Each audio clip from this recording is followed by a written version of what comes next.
like roses a lot. In fact, the only thing Vicky and I ever had in common was roses. Yeah, well, Vicky didn't like them a lot. I won't lie to you. That's why I brought them. Why, you think a couple of roses and some cake would make old Vicky pop out?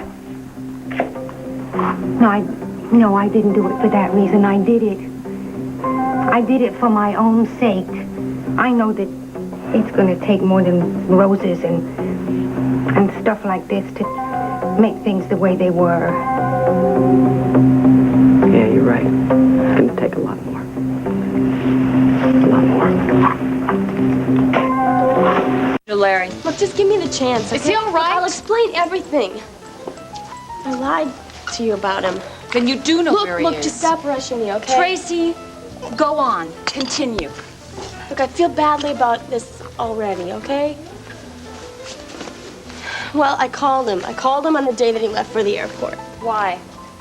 Because I was feeling, I don't know, I was feeling unhappy. I was all alone in that big house and I just couldn't bear the thought about being without him. I needed to talk to him so bad, but he couldn't because he was on his way out the door and he said that I'd have to wait until he came back from his trip. Well, I couldn't wait. So I drove to the airport. You what? Look, don't make this any worse than it is, Mimi. I feel embarrassed enough. So I found Larry at the boarding gate and I made a real fool out of myself. I told him I loved him. I told him that I wanted to go with him. And the whole time he acted real patient, although I could tell that he was very, very angry about it. And then he told me he was going to Aspen after the convention. Mm-hmm. So you decided to follow him? Yeah. But he never showed up. No, he didn't show up in Salt Lake City either. Well, I didn't want to admit why at first, but now I know. Yeah, so he could avoid you. Yeah. Look, I don't blame him. I mean, he told me he wanted me out of his life, that he wanted some peace and quiet. And he'd find any way he could to get it, so... Tracy, do you have any idea where he could have gone? Any place away from me, I guess. I don't understand, though, why he hasn't called. See, that's the thing that worries me, you know? I mean, maybe something really is wrong. Maybe something happened to him. Listen, Mimi and I will take care of this. Are you okay? Do you need to talk about this? No, look, I have lots of errands that I've got to do. I don't really have the time to talk, but I'm real glad that I just got this off my chest, okay? Yeah. Delilah. Hi.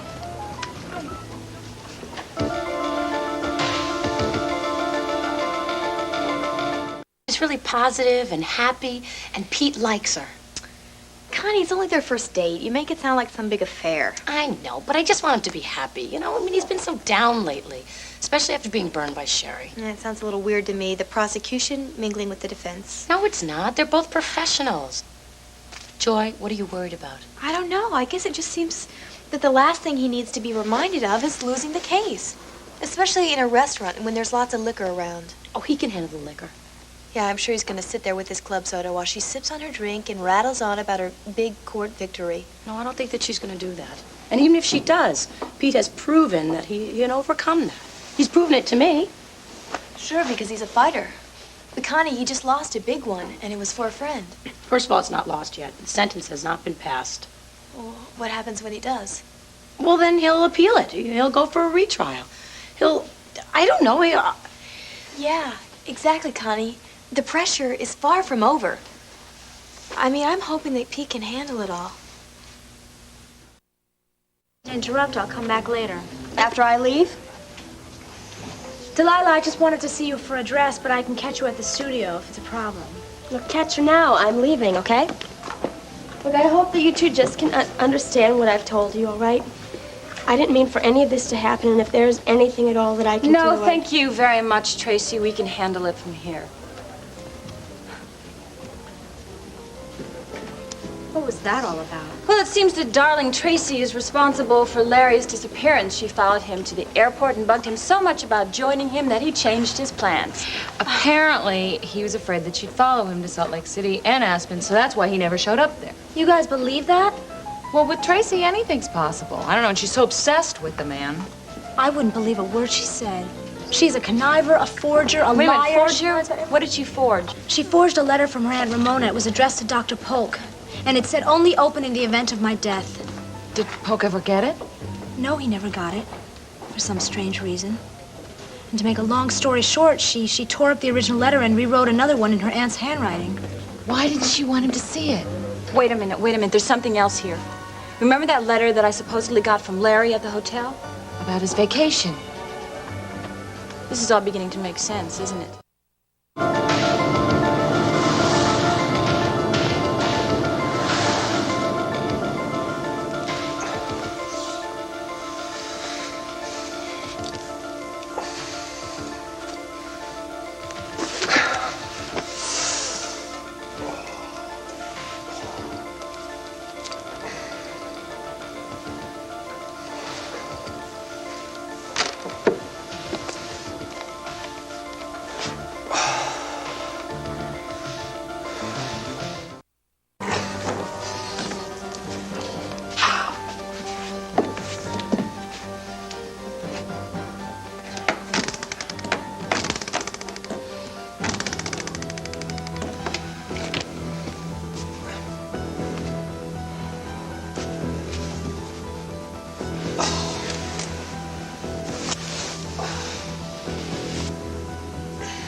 God help me. I got no choice. Buchanan, there is no way I can let Miss Smith leave this institution. Doctor, that is not Miss Smith, damn it. Mr. Buchanan, please. Not only is she legally under our care, but to move her someplace else could seriously disrupt her treatment. Doctor, the woman in that room is Victoria Buchanan. She's already told us that she's Nikki Smith.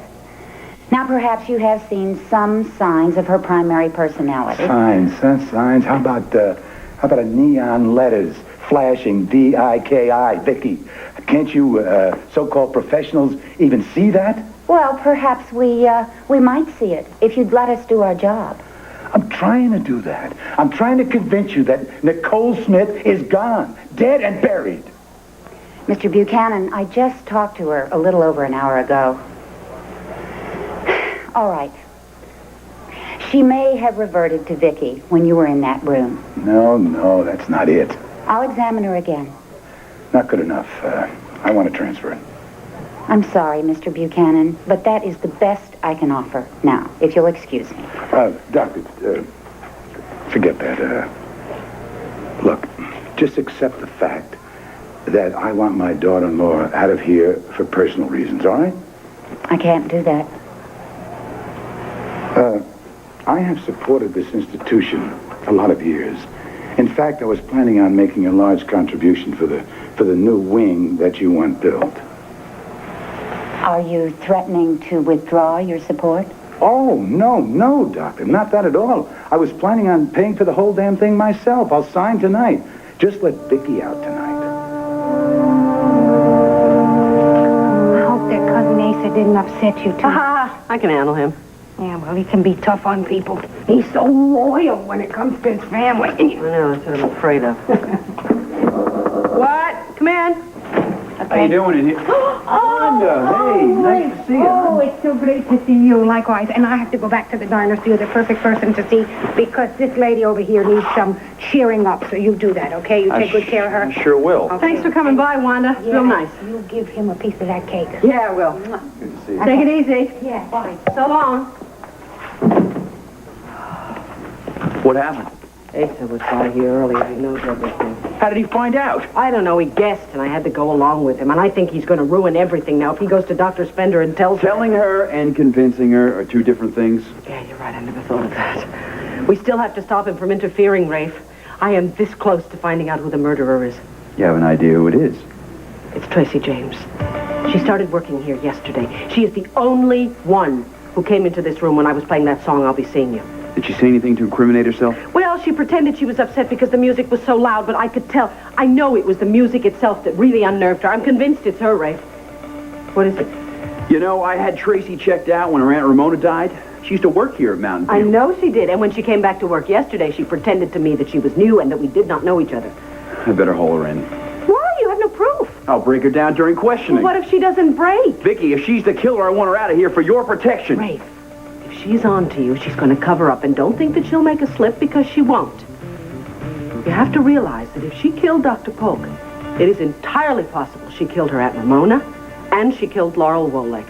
We are dealing with a psychopath here, somebody clever enough not only to cover her tracks, but to totally bury them. Please, Rafe, we started this thing together. Please, let's play it out for Clint. I'm sorry, we couldn't talk about the file before. There are too many people here. The one that disappeared from his desk. Oh, we figured it belonged to the murderer, but without any kind of name. No, but wait, I remembered the name, Rafe.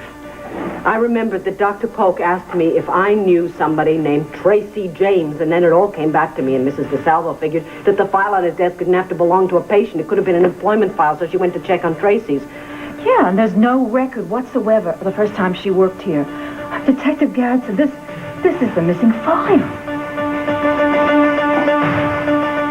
You want double alert from now on, especially when Tracy's within 20 feet of that door. No problem. And whatever you do, don't underestimate her. She's smart and dangerous as hell. Does that mean you're going to go along with me? For one more night, Vicky. One more. Oh, good. Then do me a favor. Get me a little tape recorder, the kind you can hide easily. Do you think you'll get a confession out of her? I don't know. Maybe she'll just say something incriminating, or maybe she'll slip up. I don't know how I can do it, but maybe I can get something concrete. You push too hard, you might provoke an attack.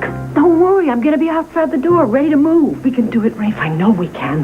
Besides, our only other choice is to let Clint rot in jail for a crime he didn't commit. I don't know. The moment she thinks that you're on to her... I'll be careful. I swear I will. Besides, she's much more likely to talk to me than to the police, isn't she? Please, will you get me the recorder? I'll get it for you. Oh, good. Thank you. And if you see Asa, tell him I'm going to be all right. Tell him I'm fine. I wish to hell I believed that myself. You'd finance the entire wing? Oh, yes, and I don't care what it costs. $2 million, $3 million, $4 million. No. Do you do this sort of thing often? Special cases, yeah. And this special case involves Nikki Smith's transfer to another institution. Doctor, think how much that new wing will mean to you, how much it'll mean to your patients. I am thinking of them. That's why I don't dare sell my integrity. Dr. Spender. The subject is closed. I'm going to tell you something, lady. You have made the biggest mistake in your whole damn career. Well, I guess I'll just have to live with that. One is built into the recorder. Just be sure it's well hidden. Yeah, I'll cover it with the sweater. Good. I did a little more checking with the Mountain View administration people. Seems that Tracy left her job here under questionable circumstances. What were they? No one knows for sure, but they do remember her acting very strange, especially with Dr. Polk. Now listen to me, Vicky. I'm as sure as you are that she's our murderer. So I'm taking the rest of the day off so I can stay out here with you. Oh, please, don't let's argue this. She knows I'm your friend. She also knows that you are a policeman. And that is going to make everything she says and does very, very edgy. We're not going to get anything. I'm very safe with Mrs. DeSalvo. And what if something goes wrong? Nothing is going to go wrong. Besides, Mrs. DeSalvo is right outside the door waiting to move. I'm sure I can handle Tracy. I'm sure that's what Dr. Polk thought, too.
Mimi, my God.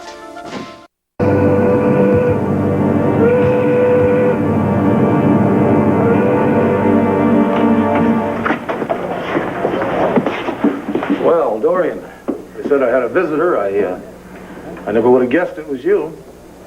I just had to come and see you. I wanted to tell you how very sorry I was and how shocked I was when I heard the verdict. Yes, well, I'm still a little shocked myself. It's a travesty. I have to say that, even though I was once married to the district attorney, Herb's case against... Excuse me, I wonder if you wouldn't mind giving us a little privacy. He's just doing his job, Dorian. I call him my shadow. He's with me wherever I go. Yes, well, even a shadow can recede every now and then, please. Yes, ma'am. Thank you so very much.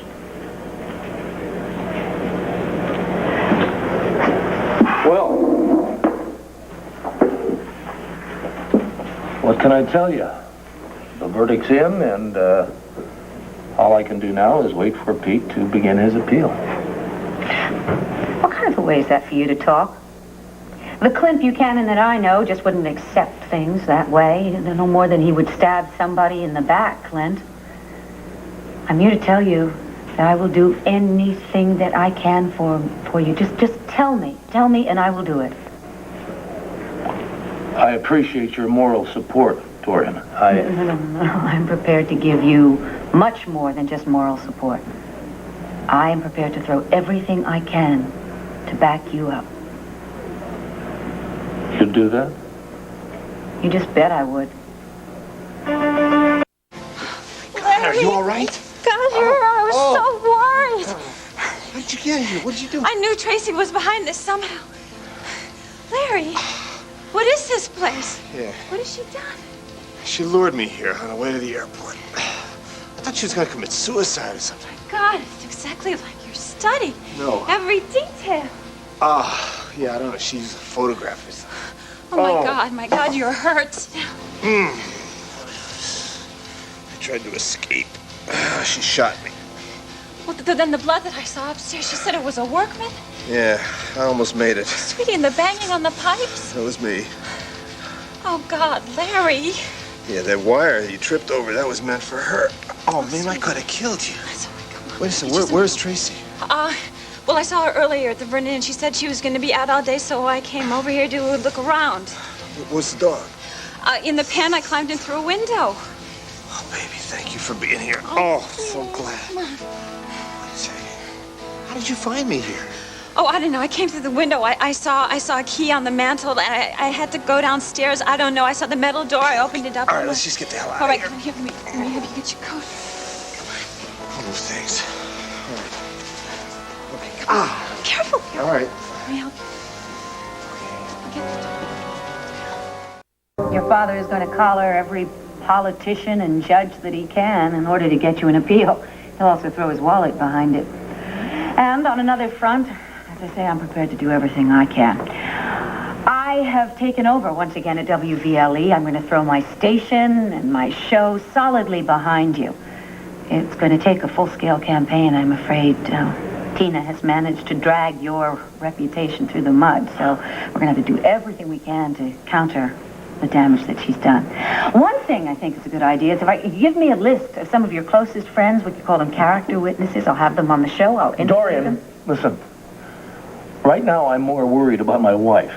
Granted, she is Nikki again, and being locked up in that sanitarium can't be a picnic, but she's fine. She is not fine.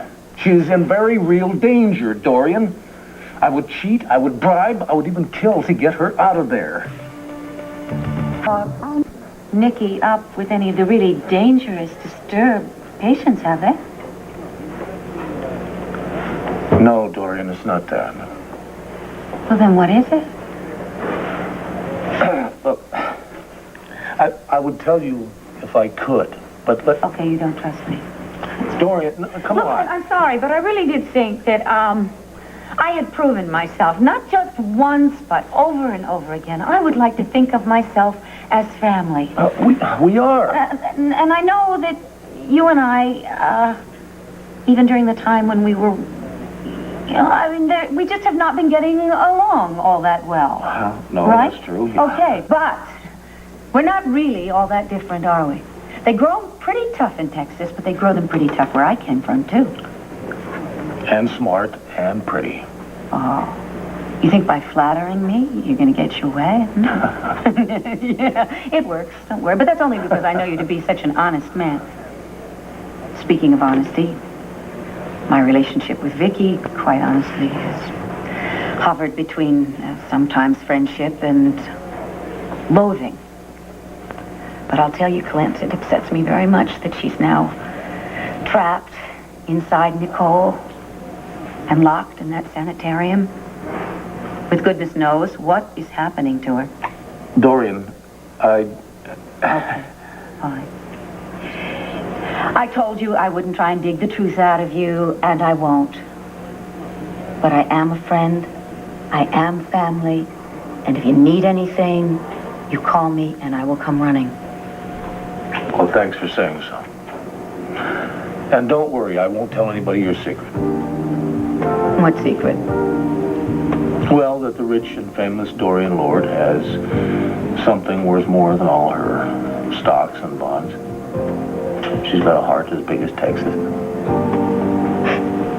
Don't you say that to anybody. You'll ruin my reputation. Goodbye. Thank you, Dorian. Take care.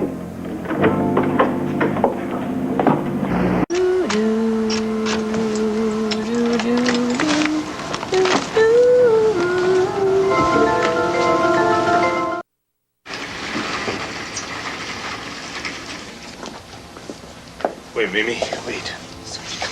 Come on, lean on. Lean on. Come on. Okay. Come on. Right, You can do it. Come on. Wait a second, just a minute. Come on, Larry. Look for that. Can you make it? I feel dizzy, honey. Sweetie, don't faint on me now, please. Come I just on. lost so much blood. Yeah, I know. I'm going to get you to a doctor, okay? Let's You're try right. it again. Come on. Okay, It's let's just a go. little. Come on. What is that? Ilsa. How did she get in here? Atta girl, Elsa. Oh, mama's baby. Come on now. Come on. Finish up your dinner so we can go and say hello to Larry.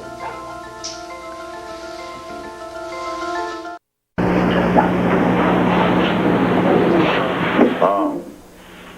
Thanks for seeing me, Clint. Well, when the police captain asks for a visit, it's pretty hard to tell him no. No, I'm not here on official business. I'm here as a friend. That is, if friendship is still possible. Do you suppose I could speak to Captain Hall alone? It's all right. I'll take full responsibility. Clint, I really want to say, first off... Ed, you don't owe me any explanation. Well, I believe I do. Arresting you and sending Vicky to the sanitarium was by far and away the hardest thing I've ever had to do. I know that, Ed. I also know that I didn't make it any easier for you fighting every step of the way like I did. Well, I think I would have done the same thing if I were in your shoes. But I want you to know I haven't closed the file on the Marcus Polk case. I'm still digging. I don't know, call it my experience or my gut feeling, but the evidence doesn't tell the whole story. I tried to say that at the trial. The jury didn't quite go along with me. Well, the jury doesn't know you as well as I do.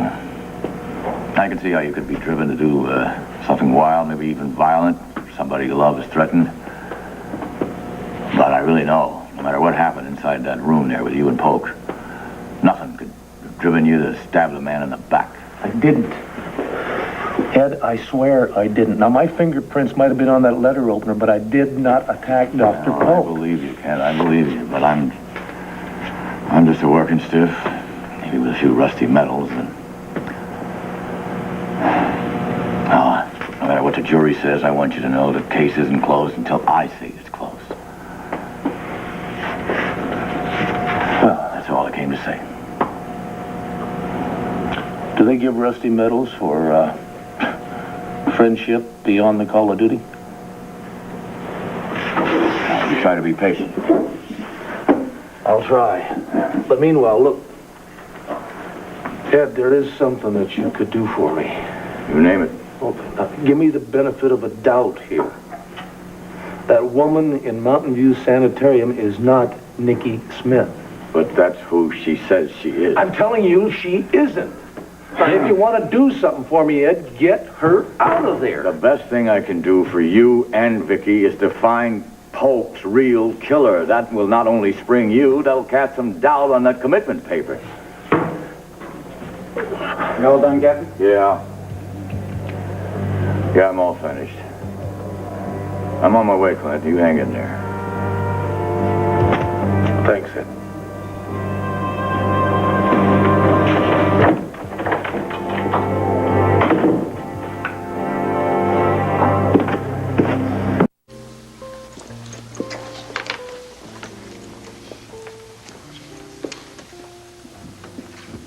Something else, sir?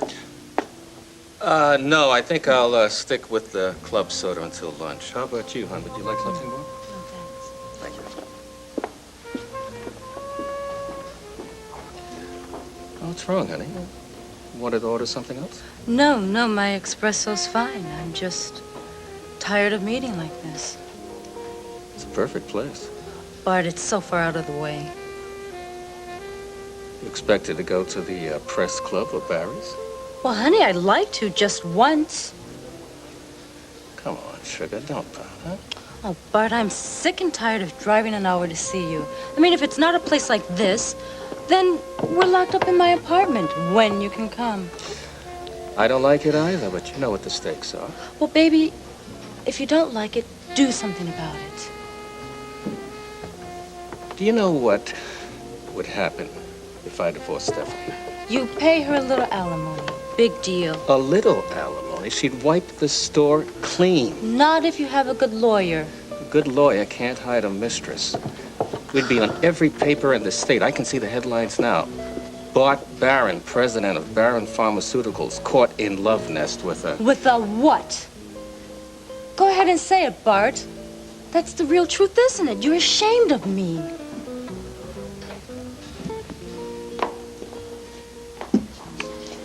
Sorry if I kept you waiting. Oh, no, I've only been here a while.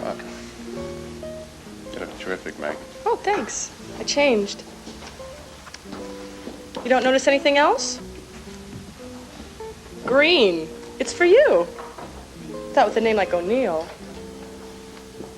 Oh, my God, it's St. Patty's Day. I forgot. And you call yourself an Irishman. A very busy Irishman. But we can still celebrate. You want a drink before lunch? Well, what are you having? Club soda. But the lime's green. Stella, be realistic.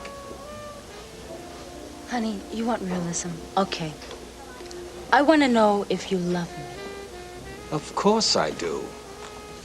Then why can't we just forget about everybody else and be together? Openly. You know, sometimes I really forget how young you are sometimes. Been around once or twice like I have, you know. Learn to be a little more patient. Come on, sugar. God, I wish you quit calling me that. What's wrong with it? Reminds me of a word I hate. Sugar daddy. Look, Bart. You know, I'm not just a little something you can have on the side. Like your club soda. If you really love me, honey, you'd ask me to marry you. Let's just say that Connie and Joy had some trouble here, and I don't want to go over bad memories. It's a beautiful place, and it's a terrific day. Do you like to walk on the beach? Yeah, I do. My grandfather used to say that it revived the spirit, cleansed the soul, and gave but a hint of the Almighty. And he was pretty convinced that was about the only hint he was going to get. I thought you saved all your blarney for the courtroom. I didn't mean anything. It's okay, I'm not offended. No, really, it was one of the greatest defense jobs I have ever seen. Thank you. You're really embarrassing me now. Can we drop the subject? Do you plan an appeal? Well, the sentence hasn't been handed down yet. Oh, I know, but I mean, you seem so passionate about it. I just thought that you'd... What? I mean, if it had been me... Go ahead, I'm listening. Well, I just wondered if you had considered all of your options, that's all. What you're wondering is if I'm going to appeal the case or not, right? I didn't say that.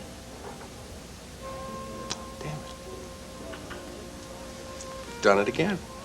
I don't believe you. First at Elmo's and now here. All the talk, the blarney, and all of that stuff. You set me up. All you wanted was information.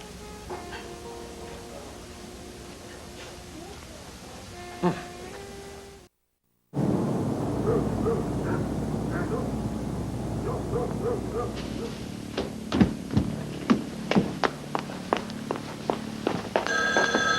no. Just what I need. Hello. Hi, Tracy. It's Delilah. Oh, hi, Delilah. Look, I really can't talk right now. Well, this won't take long. I just need to talk to Mimi. Mimi? No, she's still there, isn't she? Well, why would she be here? We're not even on speaking terms.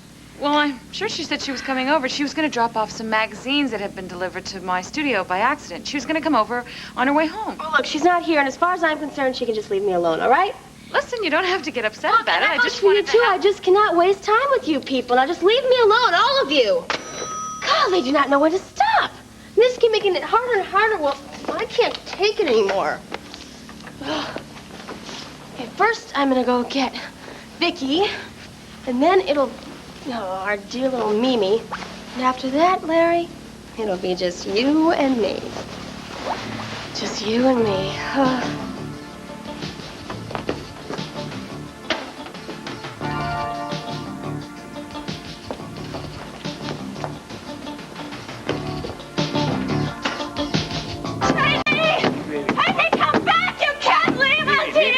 Come on, honey, stop. She can't hear you. But did you hear what she said? She's going to go to the sanitarium and she's going to kill Vicky. I know she's Tracy! gonna do it, and we have no way to warn anyone. There's got to be some way.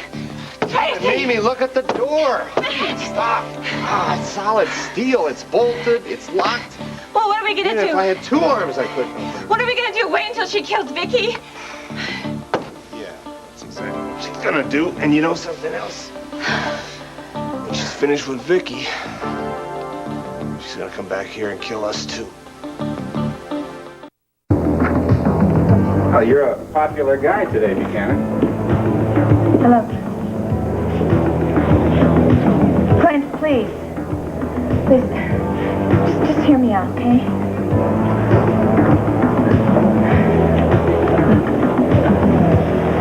Clint, I hate to see you like this. I do. I hate to see you locked up here, and this isn't the way I meant for it to happen, really. Take me back to myself. Clint, I know you'd be happy to know that Nikki is getting excellent care at the sanitarium. I met one of her aides, and she's really a very lovely girl.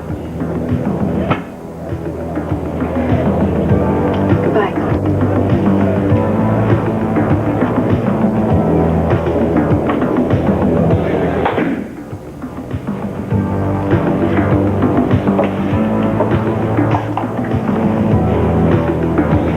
Insulting. Give me a break. You orchestrated this whole thing. What really ticks me off is that I'm a sucker for a beautiful woman. When I came by this morning, I came by as a courtesy. Do you think I expected lunch?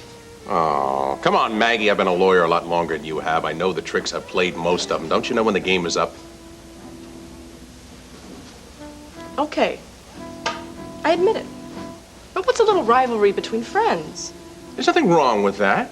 What I object to is the lies, the manipulation. Wait, just a second ago, you said that you knew the game. Yeah, I do. I play it real well. I just play it differently. See, if I want to know if an opponent is going to appeal a case, I just ask him. Okay. Do you plan an appeal? You bet I do, with everything I've got as fast as I can. You're wasting your time, you know. Let me tell you something else my grandfather said to me. It doesn't matter if you win or lose. It's that you fight to the very end for what you believe is right. Now, there's an innocent man out there that needs all the help I can give him. Every bit of hope and every prayer that I have. And that's exactly what I'm going to do. Where are you going? I'm going as far away from here as I can get. Good thing we came in 2 cars. So you can sit here and just play with your green scarf all day. See you in court, Counselor. I really thought you understood how tough this situation is. Oh, gosh, honey, I do understand. I do. But why is it I'm always the one who has to understand? It's fate, that's all, baby. The fact is that I'm a married man. I have a daughter your age. Oh, please. Lisa wouldn't be shocked if you got a divorce. Maybe she'd probably congratulate you for being human. Lisa is a lot more complicated than you think. And as for the divorce, well, let me tell you what it means to me. I started Baron Pharmaceuticals without so much as enough for a shoe shine. And it worked, Stella. It grew. Stephanie would take that from me. Not only my money, but my pride. And if that ever happened, there'd be nothing left for you to love. Honey, that's not true. Baby, I love you. And I love you forever. I'll always take good care of you. Give you everything you've ever wanted.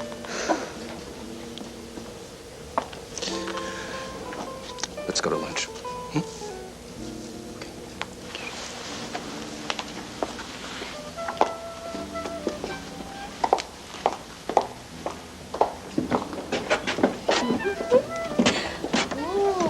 Oh, well. Very impressive, Doctor. Yeah, do I call him or what? You stick with me, Lisa Barron? We're gonna go places. Let's go get a table. I know it. Why, though? I don't know, but the more I mentioned Mimi's name, the angrier she got. She practically slammed the phone in my ear. You know, I'm so sick of trying to figure Tracy out. You know that Mimi went over there, right? I'm positive. This is so confusing.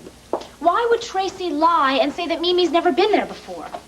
I don't know, but if anything's happened to her, then it's going to be all my fault. I mean, I was the one who took Tracy in. I was the one that befriended Calm down. her. Believe me, you didn't know how strange she was. And then when you told me about Aunt Ramona's letter to Dr. Polk. Well, I still can't prove that. But you convinced me that Tracy has serious emotional problems. What I'm scared of is that Mimi will become a victim of those problems. Yeah, that's what I'm afraid of. You really think she went right over there, didn't you? I know she did. She said Tracy knew where Larry was and she was going to stop at nothing until she found him. Mimi wouldn't just change her mind and decide to go somewhere else all of a sudden, would she? What are you saying? That Tracy's not just a mixed-up girl. She's something very dangerous. Not animals. She can't keep us caged up here. Mimi, come on.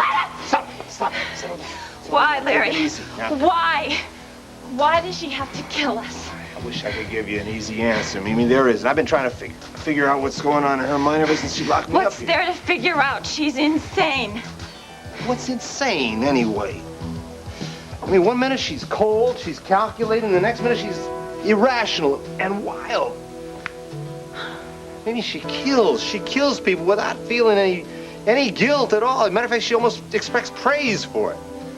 What are you saying? That she's killed somebody already? She killed Dr. Polk. She stabbed him in the back. She made it look as if Clint had done it. Why? Why would she do that? For the same reason she killed her Aunt Ramona. What? That was the second murder. In Tracy's warped mind, Dr. Polk and Ramona had to die to keep secret the first murder. She killed Laurel. Laurel? She killed her. She sabotaged her car. She tried to make the whole thing look as if Ivan Kipling had done it. Then she put that tape in of I'll Be Seen. She put that in Laurel's tape deck. And you know why she did all that, Meme? Why? For me. She did the whole thing. She killed all those people for me. Oh, sweetie. And you had to sit here in this room knowing that and you couldn't do anything? She told me that. She told me that I wanted to kill her. I wanted to shoot her. She had had the gun. If she hadn't had the gun,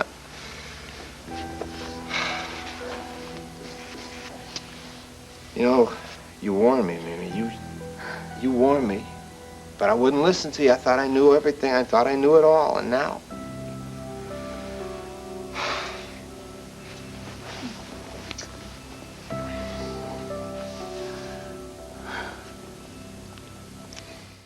I just spoke with Officer DeSalvo. She'll be coming in to help you get wired.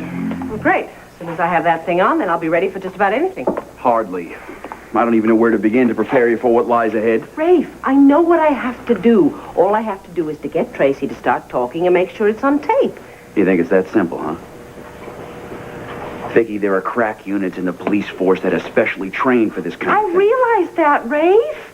But the thing is, if Tracy is really as desperate as we think she is, she might just need a push in the right direction to get her to confess something. Maybe. Or maybe you'll push too hard and get yourself killed.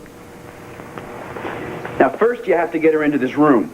Then you have to get her to confess that she killed Dr. Polk. I can handle that. Yeah, you keep telling me that, but Vicki, your life's in my hands. I want to make sure you're not walking into a trap yourself. I am perfectly aware of the risks, and I'm willing to take them, Rafe, because you're wrong about one thing.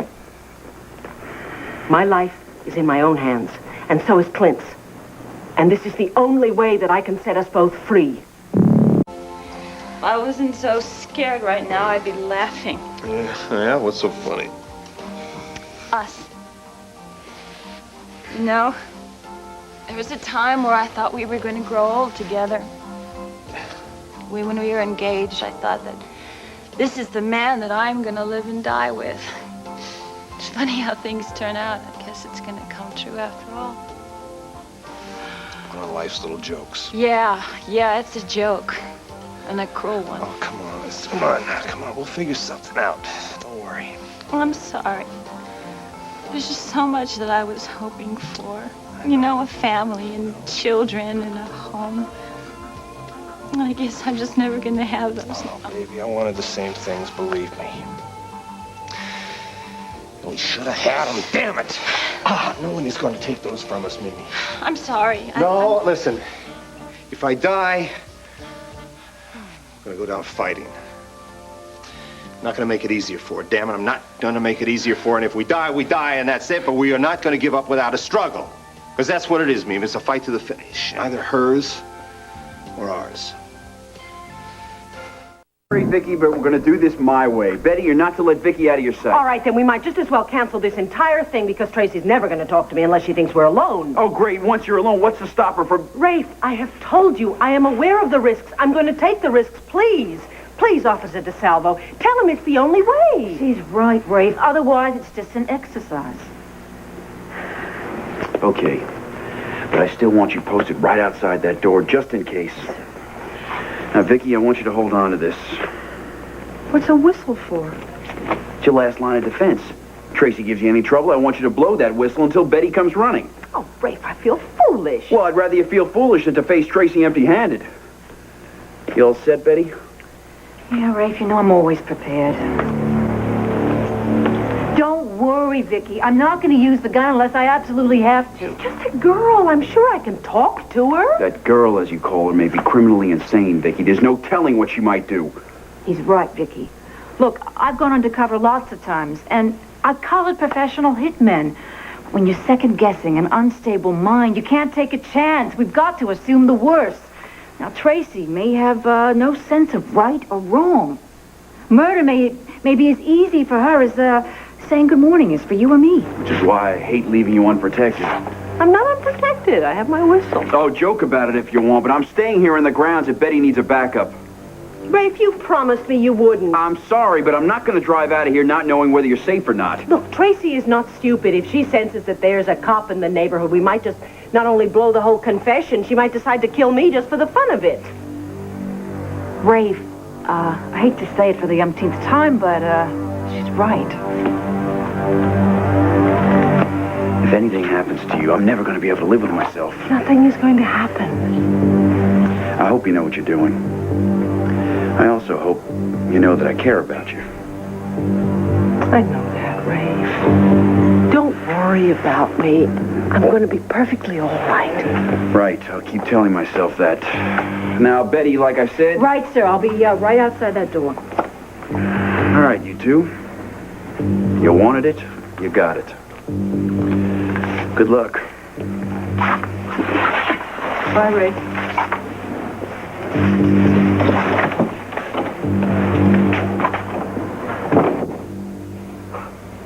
He's right, isn't he? I do want it. If Tracy is the killer, I want to be the one to prove it. You know, I gotta hand it to you, Vicky Buchanan. You have got more guts than half the cops I know. Would you help me get this thing on, please?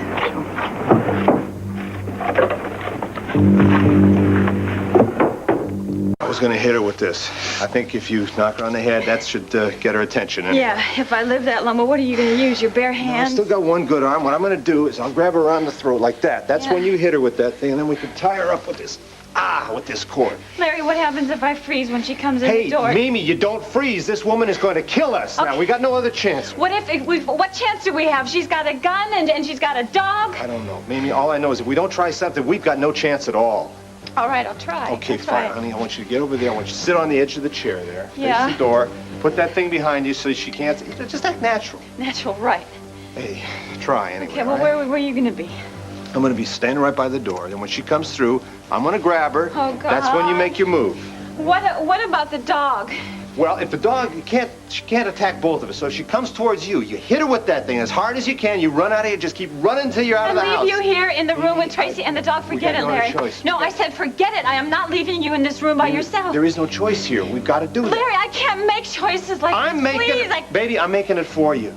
Hey, better one of us alive than both of us dead.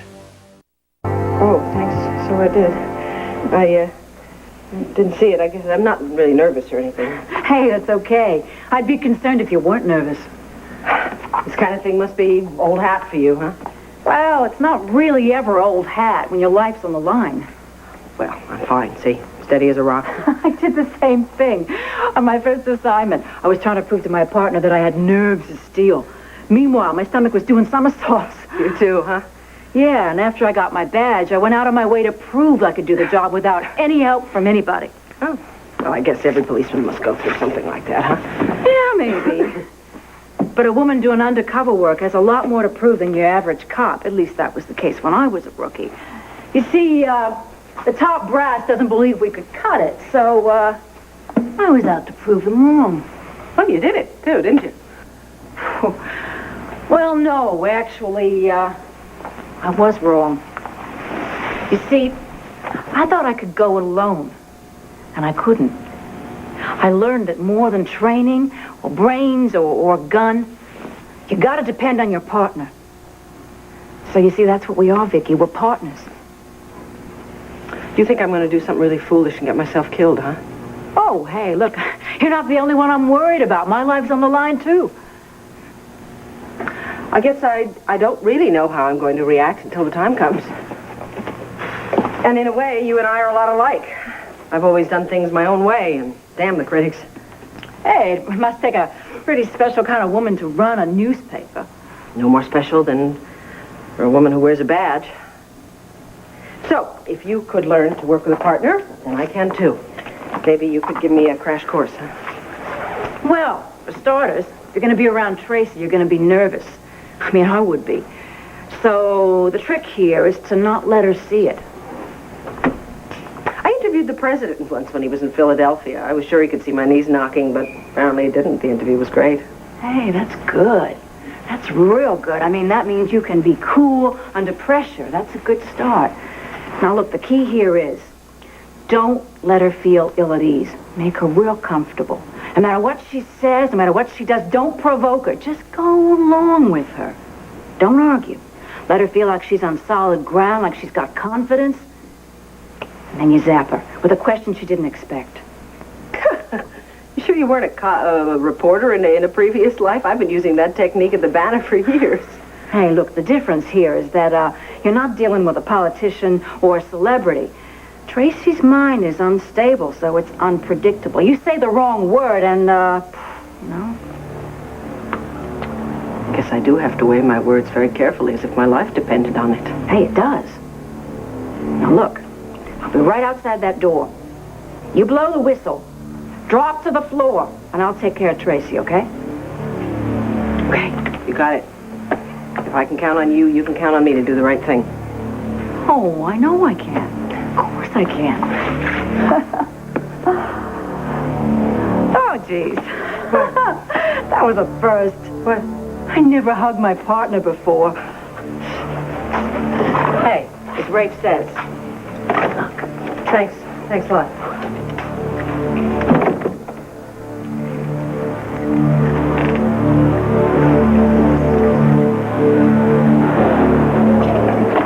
Hold on. Miss James? There's a problem with your employment file. Well, what's the problem? Well, Mrs. DeSalvo asked to see it, but we haven't been able to find it. Well, what do you expect me to do about it? You know, I have enough to handle without doing your job for you. I just wondered if you might know where Well, I don't know where the people in personnel misplace their files. You know, ever since poor Dr. Polk died around here, this place is in total chaos. Now, what I suggest is that you go back to your files and you find my record. I'm going to have to take this up with your superiors.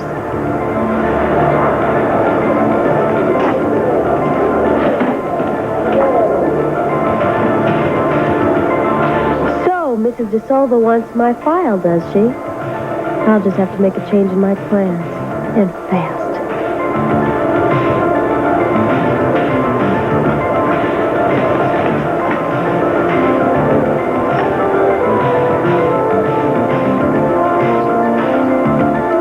Leave this window open because just in case we have to make a quick getaway, you know?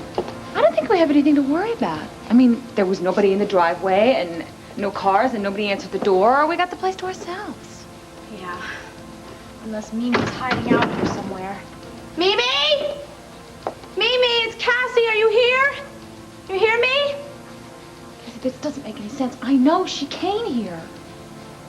She might have come here and just left, you know? I mean, just take a look at this place. It's kind of eerie, isn't it? Yeah, I saw something like it in a horror film once. Could you imagine? I mean, living out here all by yourself? I don't know how she did it. Tracy, I can imagine it. The decor matches her personality perfectly. And what about a dog? Thank God Ilsa was locked up outside. I had the pleasure of meeting Ilsa the other day, face to face. You did? Yeah. And you lived to tell about it? Barely. I can't believe that sweet, unassuming kid could live like this. Delilah, she's not so sweet. And she's not a kid. I mean, she's probably more dangerous than that dog of hers. Look, I think we should just find Mimi and get out of here as quickly as possible. I think that's a good idea. Listen, I'll go upstairs and you check down here. Wait, Delilah, wait a second. What is it? Well, it just occurred to me. What if Mimi never came here at all? Delilah, did you find anything? No, just more empty rooms. Same thing with this floor. Just creepy hallways, empty rooms. No sign of Mimi. I don't know what could have happened to her. I know she came here. Are you sure you didn't find anything? Not unless you want to consider 2 sets of dirty dishes in the kitchen sink. Wait a minute. Tracy lives alone. Why would there be more than 1 set of dirty dishes? You mean you think her and Mimi... come on, I think we're letting our imaginations run away wild. Yeah, that might be true. I mean, maybe she had a friend over for breakfast. That means if she has any. You know, I think we reached a dead end. I think you're right. And I want to get out of here before she finds us poking around. Okay, so it's back through the window, huh? Forget it. I've climbed through enough windows for one day. I'm going out the front door. Nobody will see us. Okay. Come on, let's go. Wait a minute. Cassie, did you notice this key? It's probably the same kind of key that Dr. Frankenstein uses to get into his secret laboratories. No, I mean, it's a secret room. Do you really think there could be one? Probably anything's possible in this house. And if it was on the mantle, then that means it's probably used a lot. So you think we should have another look around, huh?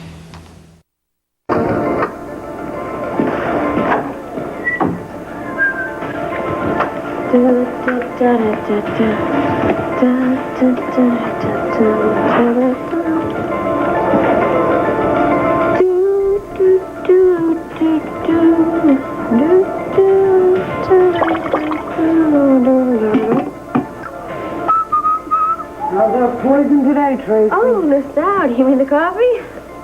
I was just going to give it a try. Want me to pour you a cup? Thanks. You're right. We try this stuff this early in the morning. You're taking your life in your own hands. The usual mud. Well, at least it keeps you on your toes, right? Don't work too hard.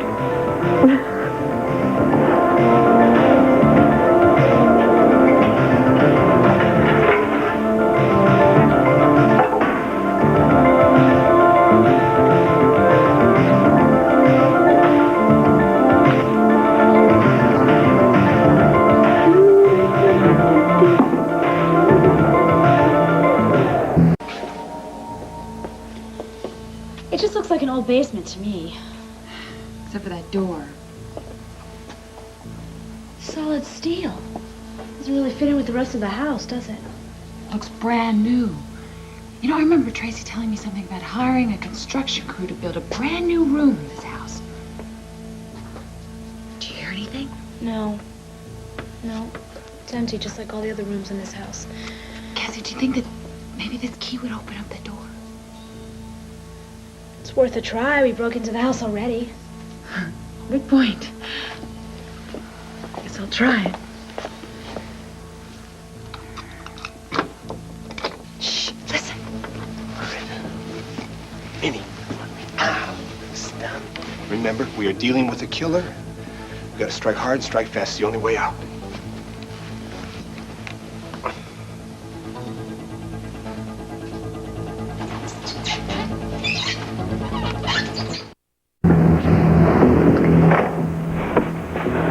Oh, Betty, it's you. Don't relax yet, Vicky. Tracy just checked in for work. She's on the floor. Well, I guess the time has come then. I'm as ready as I'll ever be. Now, remember what I said to you? I remember. I'm not going to provoke her. I'm going to let her think she's completely in charge right up to the point where she confesses. And that is the most dangerous point. Now, at that time, she realizes that you tricked her, so I will be right outside. Don't worry. Right? I've got my whistle. They'll hear me in the next county. Good girl. How are you going to keep Tracy from noticing you when she comes into my room?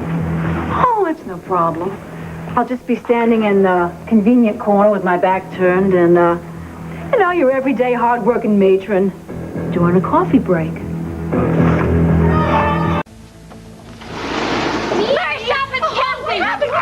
Mimi, are you okay? I'm all right. You're hurt. Yeah. Tracy shot him. Tracy? She's out of her mind. She locked him in time this to room. explain it, Mimi. Come on. Look, are you okay? You both need a hospital. No, take care of Mimi. I need the car keys. Let me take No, the car. listen, we've got to get you Damn out it, of here. Delilah, we don't have time. You've got to get the police All right, and look, call them I'll go before call them Tracy right kills away. Vicky. What are you talking about? Don't ask questions. Just do what he says, Wait please. a second. Your car is No, not parked Paul. outside.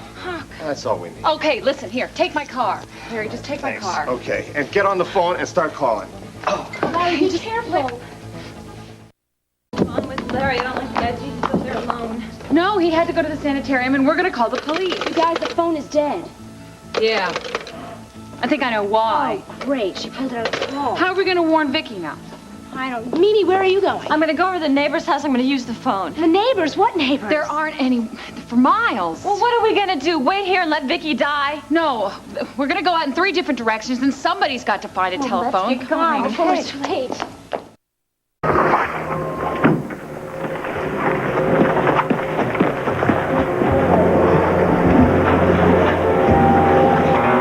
Okay, Nikki, I'm glad you're feeling better. If you need me, give me a call, okay?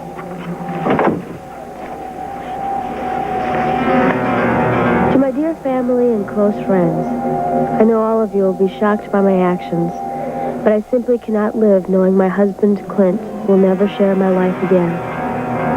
Nor is there any hope the doctors here in the sanitarium will ever understand I'm not a sick woman.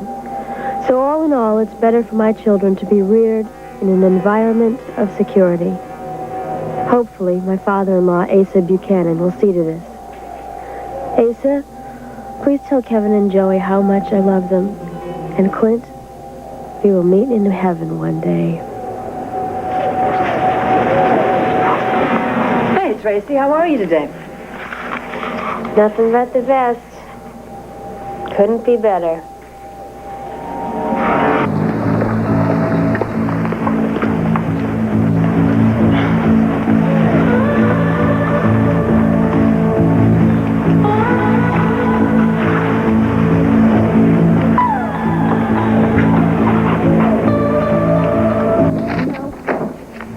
Well, hi, Nikki. How are we today? Oh, great. Just great, kid.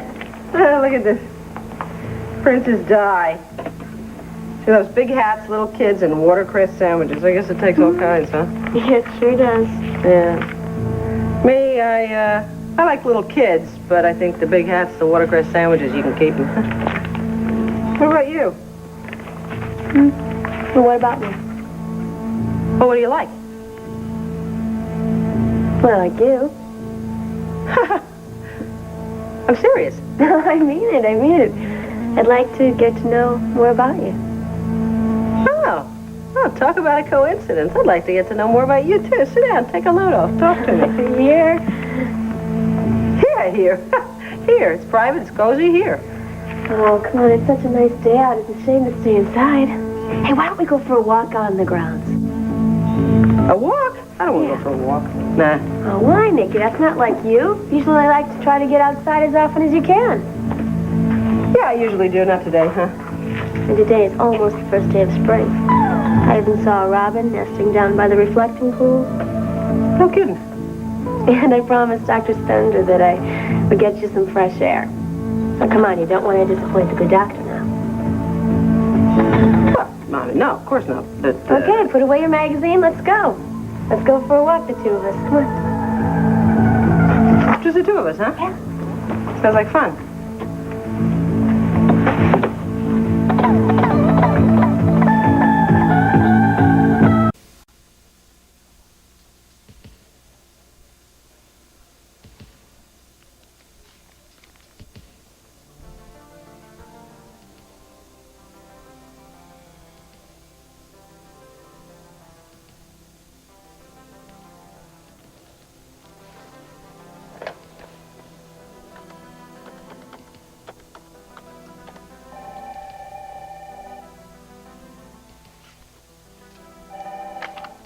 Buchanan residence.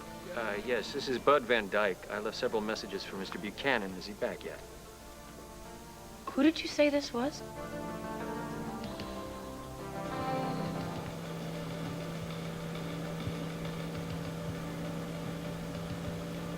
I'm going to kill Vicky Buchanan. Of course, it's going to look like she committed suicide. Vicky's the last problem, and then we can be happy forever. I'm going to kill Vicky Buchanan. I'm going to kill Vicky Buchanan. I'm going to kill Vicky Buchanan. I'm going to kill Vicky Buchanan. I'm going to kill Vicky Dear Lord, let me get to Vicky on time.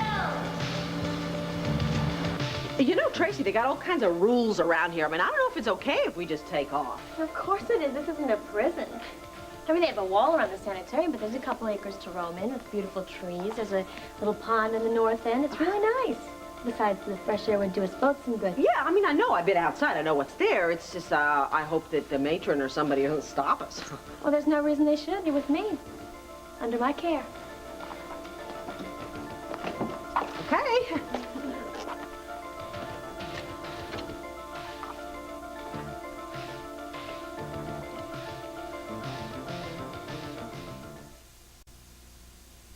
Hey, Tracy, Nikki, you going somewhere? Yeah, we're going for a walk in this almost spring weather. You got the doctor's permission for that? Well, I guess you haven't been around here very long. You see, any patient is free to roam the sanitarium, is free to go outside with supervision. Oh, yeah, well, I must have forgotten, huh? Yeah, well, you don't need to worry. I'll take care of Nikki. Well, let's go. Hey, Nikki, I think it's a little too cool to go out without a jacket. Why don't we put something on, huh? Oh, yeah, okay. I'll be right back. Vicky, I don't like this at all. Neither do I, not one bit. But I cannot come up with a logical excuse for not going, and she's really pressing this. Yeah, well, it's real easy for her to do you in outside, and I can't follow that easily. What am I going to do? Well, you got that whistle. Yeah, I got it right here in my pocket. Okay, now look. Give me a half a minute, and I'll follow you. And it's too easy to lose you out there. And if she gets wise to you, you blow that whistle with all you got. Yeah, but I got to get a confession out of her first that she killed Dr. Polk. Yeah, that'll be great. But, you know, she could just strike without saying anything, so you got to be careful, okay? Yeah, I intend to be. Yeah, I got it. yeah. I wasn't sure if you were getting one or making one. That's great. Now I was getting comfy. I'm ready to soak up the sunshine. Nikki Smith. Yourself, huh? Hey, Doc, we're going out for some air. No, I'm afraid you're not. You're not going anywhere. This is Bud Van Dyke. Who's this? Connie O'Neill. I'm temporarily working for Mr. Buchanan. Connie. You weren't the one that I talked to before. Look, it's urgent that I get a message to him. Well, I'm not sure really where he is right now, but if you'd like to leave a number, I'll be sure to give him the message as soon as possible. Yes, please. The number is 555-7900. I'm at the Waterside Inn, literally waiting by the phone. Can I ask what this is in reference to? It's a private matter. Van Dyke, right? Yes. Thank you. Okay. Was that Masters on the phone, Connie? No, some guy named Bud Van Dyke. He left a message earlier. I got his message. I never heard of him. Well, he said it was urgent and private. Whatever he's peddling, I don't need. Masters should call back. I mean, doesn't anybody give a damn about my son's appeal except me? Huh? He promised me that he would call you right after the conference with his partners. They're probably still in a meeting. Listen, do you need me anymore today? You were going to run out of me at 2:30 in the afternoon? Ace, I've been working here since 6. I was only supposed to be part-time help for the day. Oh, has Dorian got some urgent business for you to attend to, huh? Well, it's not that I don't want to stay or anything. It's Hi, just boss. Oh. Hey, Connie, you ready? Who is ready for what? Well, the who is a young lady, and the what is a late lunch at the Waterside Inn. Oh, great. I can check out that Van Dyke guy for you. Check him out if you want. Doesn't matter to me. Anything moving on the appeal? I just may pull a rabbit out of the hat, Woody. You two run along. Let me do some work. Aye, aye, Captain. Bye.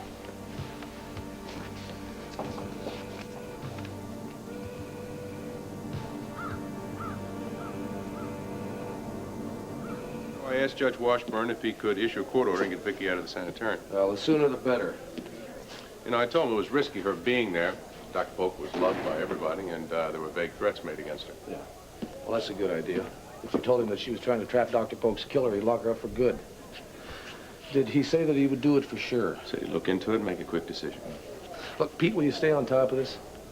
I'm worried sick that Vicky is going to do something real foolhardy now that I have been convicted. Knowing her, she's not going to pay any attention to the fact that we are appealing. If by we you mean me, you better forget about it. What do you mean, forget about it? You want off the case? No, but your father does. Fire me. Won't matter, they'll fight for you. All right, saying you're right. Would you be willing to work with them? Sure, I'd love to, but I don't know how they'd feel about it or what Asa would. Well, don't worry about Asa. I mean, this is my decision. Will you? In fact, why don't you just go see him and give him that message for me? And will you call Judge Washburn again and apply some pressure about that court order to get Vicky moved out of that sanitarium? I mean, all I can do in here is pace his damn cell and worry about her. Hey, wait a minute. What are you talking about? Your father-in-law wants to move you from here to some other institution immediately. What father-in-law? That Asa Buchanan's not my father-in-law. He's Vicky's. He believes you're Vicky. What? Mm-hmm. He also believes you're in some sort of danger. Oh, please, will you come off it? Well, at any rate, I disagreed with him, and he went over my head to the board. You'll be leaving here in 2 hours.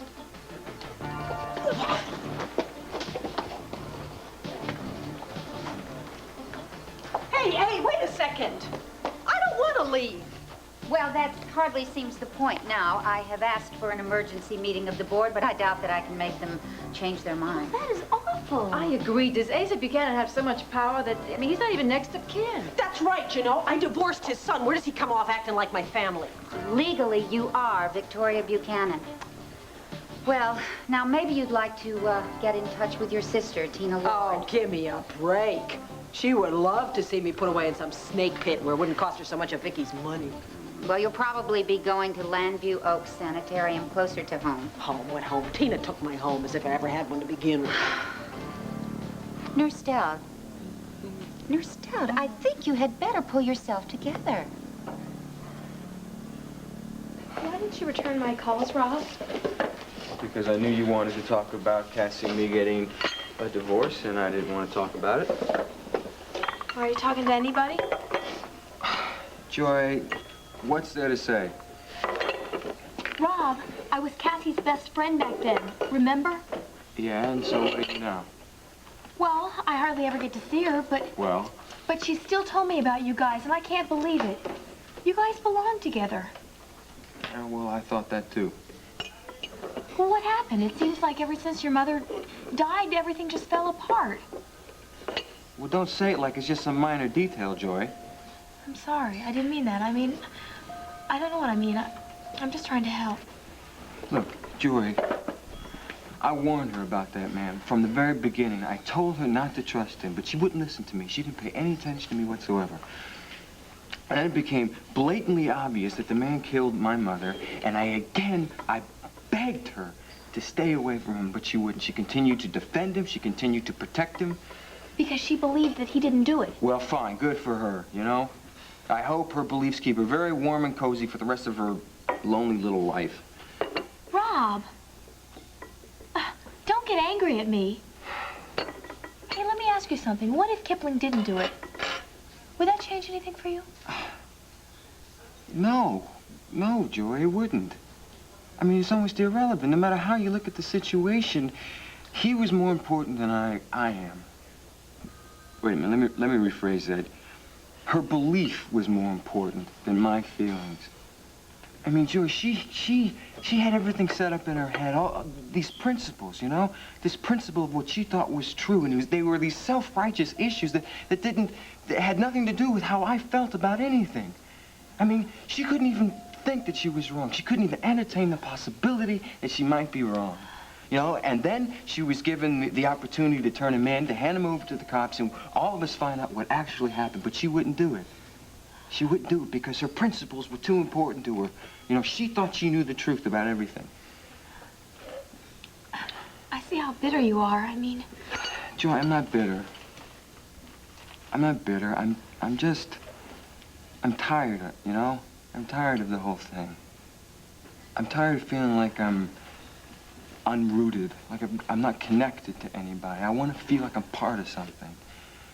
Like family. This is what I want. I want a family, you know? I spent 20 years without a mother and a father. My mother and father come into my life. 6 months later, my dad walks right back out again. You know, I've heard nothing from the man. Nothing. Not long after him, my mom dies.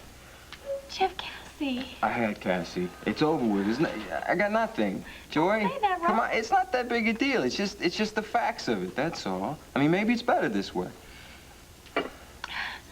Look, I don't know. Look back to the way it was. I mean, I've been on my own for the past few years. Up until a couple of years ago, you know.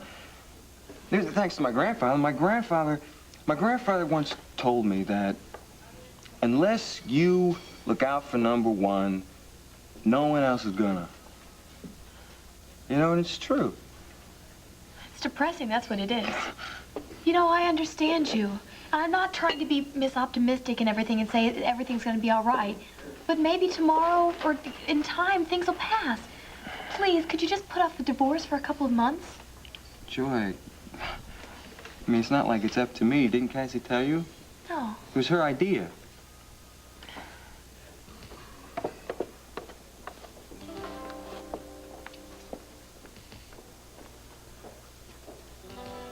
Stan, did Buchanan call yet? No, I'm sorry, Mr. Van Dyke. Man, what do I have to do? Go storm his place? Could be. Haven't you seen the local paper? Yeah, I read it from cover to cover. Well, you know the Buchanans are up to the earlobes in problems. You know, the paper says Clint Buchanan's going to be sentenced today. Yeah. His wife's in a sanitarium. Makes you realize happiness has nothing to do with wealth, doesn't it? Yep. I guess it's a lesson we all have to learn over and over again. Wow, this place brings back great memories. Yeah? No, I'm being sarcastic, Woody. This is where Joe and I were almost killed. And Pete was supposed to testify, remember? Oh, yeah, sorry. You want to go someplace else? No, I'm not hung up on bad memories. It's a beautiful inn. You know, we should enjoy it. Well, we can create new memories. Right. Are you hungry? No, not really. Well, then we'll just sit by the fire and have a drink. Oh, great. Here. Oh, well, wait a second. Before I get comfortable, actually, let me check on that urgent message that man's been leaving for Asa. Hey, you're off duty, remember? Yes, but I have a special interest in this particular caller. Oh.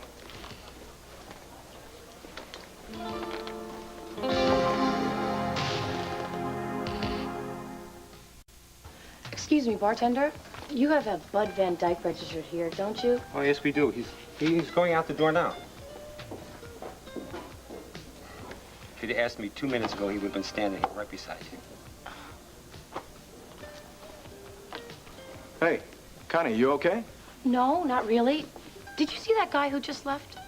No, I wasn't paying any attention. Excuse me, could we have a couple of Irish coffees over at the table by the fire? Sure thing. Well, what about him? Was it Van Dyke? Supposedly. Only, you know, if I didn't know any better, I'd say that was Brad Fernie. Boy, how do you like that? You just get settled here. I just started to make some friends. Now they're going to ship me out of here. Well, maybe Mr. Buchanan is concerned about you. Oh, who needs it? Yeah, well, what did you tell him? Why is he worried? I didn't say a word to him. It's because of his son, Clint. The guy's been convicted of murder, right? So he's sitting in jail worried about his Vicky. Boy, if I'm supposed to be the nut, how come none of them make any sense? Well, you're getting it packed, so, excuse me, I'll help you. Come on. Great, thanks. Wait a minute, what about this walk? There's no time. Oh, look at, Dr. Spender said that you had 2 hours. It's not going to take that long to pack. You're right. It's not like I got 7 closets to unload, right?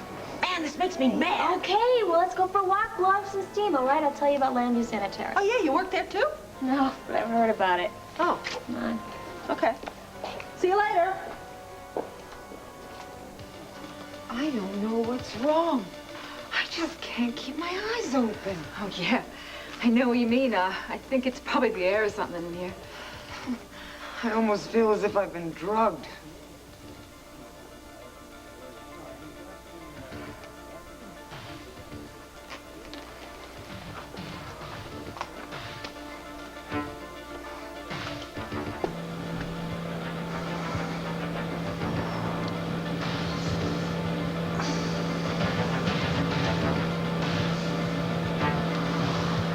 No.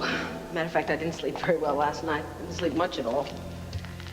One of the patients was screaming, and somebody else was playing music very loudly, and then there was my own mind, which was particularly noisy last night.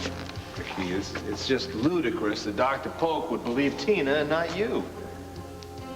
Yes, it's ludicrous, but, well, not in the way you think. You see, Larry, I've only really been myself for the past few weeks. Before that, in fact, ever since Tina's trial last summer, except for a few minutes here and there, Nicky Smith has been around pretending to be me. Yeah, I know, but Vicky... Well, I know, but she fooled everybody, except Tina. Even Clint until the divorce, and obviously she fooled you.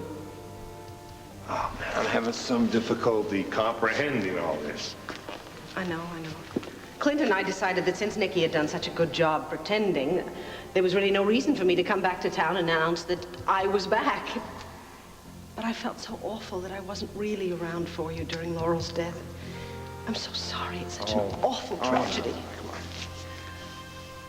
You know something? Right now, I can sense the difference. I mean, Nicky was very supportive and very comforting, but it wasn't real. It wasn't sincere. And then when I came back from spending time up at your cabin, she never made any effort to get in touch with me or talk with me or anything like that. Did that bother you? It bothered me. I was working 15, 20 hours a day. I was trying not to think. How are you now? I'm better. Not healed, but better. I understand Rob left Cassie. Oh, but Cassie, I don't understand how she could have harbored that insane man, that Ivan Kipling. Understandably, Rob's very upset about it. Do you think that's something they can patch up? I really don't know. And you really weren't Vicky for all those months? Now comes the really ludicrous part. Now that I'm me, I have to prove it. Well, first of all, Dr. Polk will believe you. He's known you too long. I don't know. We started to talk last night. My own anxiety was sabotaging Well, don't me. let that happen. Just be yourself, and he will believe you. And then you and Clint and the boys go off on a vacation. Come back, and you can have a normal life again.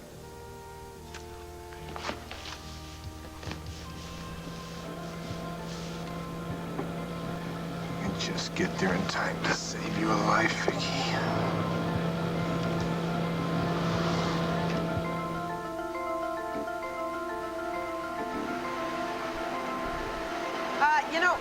Tracy, this isn't the way outside. No, I changed my mind. I know a nice private room where we can talk. You don't have to worry about being cold.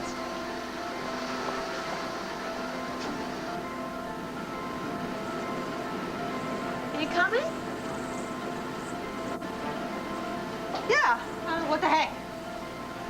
Might as well see some of these hideaways, before they kick me out.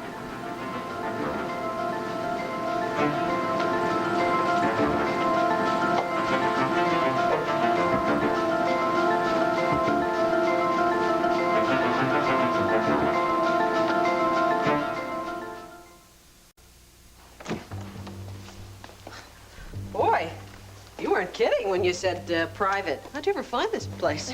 Well, the story goes that there was once no nurses' lounge. So some of the staff came up and made this. But then when the facility expanded, they made them a nice, big, brand new one. Oh. So nobody ever comes up here, huh? Well, some of the old staff might, I guess. Oh. But I like to think of it as just mine. So you can put on your coat, take a seat. You know, Tracy, I changed my mind. I think I would like to go for a walk, even if it is cold, because I haven't been outside in days. Well, look, you're going to get a lot of air when they move you out of here. I think I'm going to fight that. Look, I'd be careful about that. Make a couple wrong moves and they're going to call you violent, and then you're really in trouble. Oh, well, I guess you would know about that, huh? You know, being violent and getting in trouble, huh? Yeah, well, I've seen it. Ever happened to you personally? Why'd you say that? I don't know. I saw a flash of your temper, you know, that day when I was playing the Sinatra tune too loud. Yeah, well, my temper used to scare my Aunt Ramona, even when I was a kid. Aunt Ramona? What'd she do, raise you or something? Well, yeah, it's more like or something. What happened to your folks? They died in a car wreck when I was 12. Except it wasn't really my mom, it was my stepmom. Oh, that's awful. What happened to your real mom? Well, she dropped dead of a brain hemorrhage when I was only 6. You know, we were sitting there talking. She wasn't any farther away from me than you are right now, and all of a sudden, she just went down. Gee, kid, I'm real sorry. Yeah. Well, I don't want to be talking about this. Why are we? Well, I was just trying to find out a little bit more about you, that's all. I could give you a personal history of me, except I don't have one. I was born full-grown, age 19, the figment of Victoria Buchanan's imagination, or at least that's the tripe they give me around here. So, when did your father remarry? Look, I really don't want to talk about my stepmom. She was evil. Did you suffer a lot? Hey. No, it was really her that she suffered. And, I just remembered, you know, that there was a place where we used to go out and have lunch breaks and, I don't know, talk out on the roof. You want to see it? It's right out here. It's a great view of the countryside. You know, no, I don't think so, because, whoa, it's no point in taking the chance on the cold. It's freezing out there. No, I think it'll warm up. Come on, the fresh air's gonna do you good. Yeah, thanks, but no thanks. I'm fine here. Well, I'm sure everything we need to do will just be able to be fine right here. Well, I hardly knew Brad Vernon at all. Clay hired him as an assistant on the film. That didn't make Bo too happy. He figured Clay was going to use him as a spy. Either that or Clay was going to use him to help him with his creative bookkeeping. Sorry to hear that. I thought once I left town, Brad would have straightened out. I vaguely remember Bo mentioning something about you and Brad being engaged. I didn't get any details.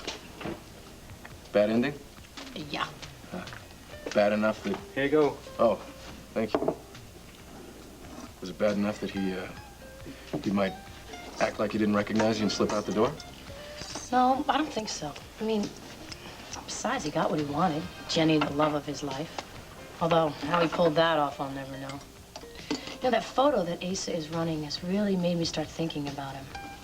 And that Van Dyke's voice was so similar.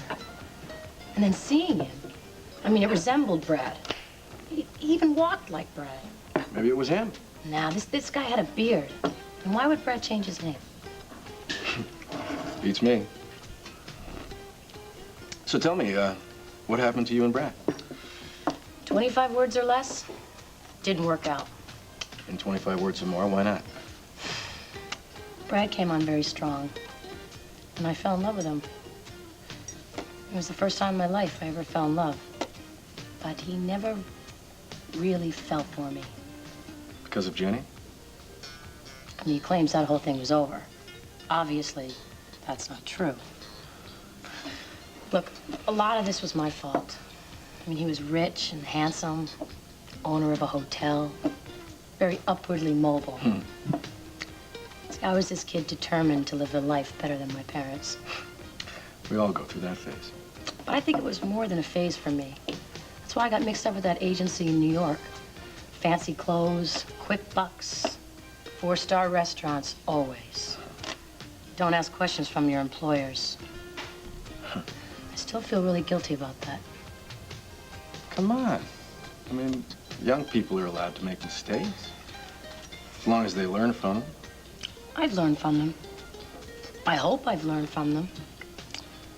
I don't know, Bo tried to warn me about Brad. I mean, he had sort of a ladies' man reputation, if you know what I mean. Don't tell me he fooled around on you when you were engaged. No, I don't think so. Well, he said he didn't. No, he probably didn't.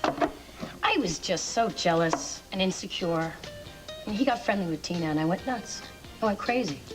I broke up with him. We got back together again. I broke up with him, but I don't know. You were not destined to stay together. You know, sometimes I wonder if I left home too soon. Because I won't know the answer to that. Sort of packed my bags and turned my back on Hicksville. I told myself, Connie, you are going to make it in New York City. Which really translates into, I'm going to find myself a rich man, richer than Brad. It was pretty down and out when I came to Landview. Oh, yeah, well, it was a steady decline. First you lost the hotel, and that modeling agency was the pits. Yeah, he married Jenny about 5 minutes after David Rinaldi died. Then everyone was shocked. They left town, never came back. Well, I'll tell you, if Jenny married Brad on the rebound, I'm sure she's a very happy lady right now. Because Brad would do anything for Jenny if she were right by his side. Are you still hung up on it?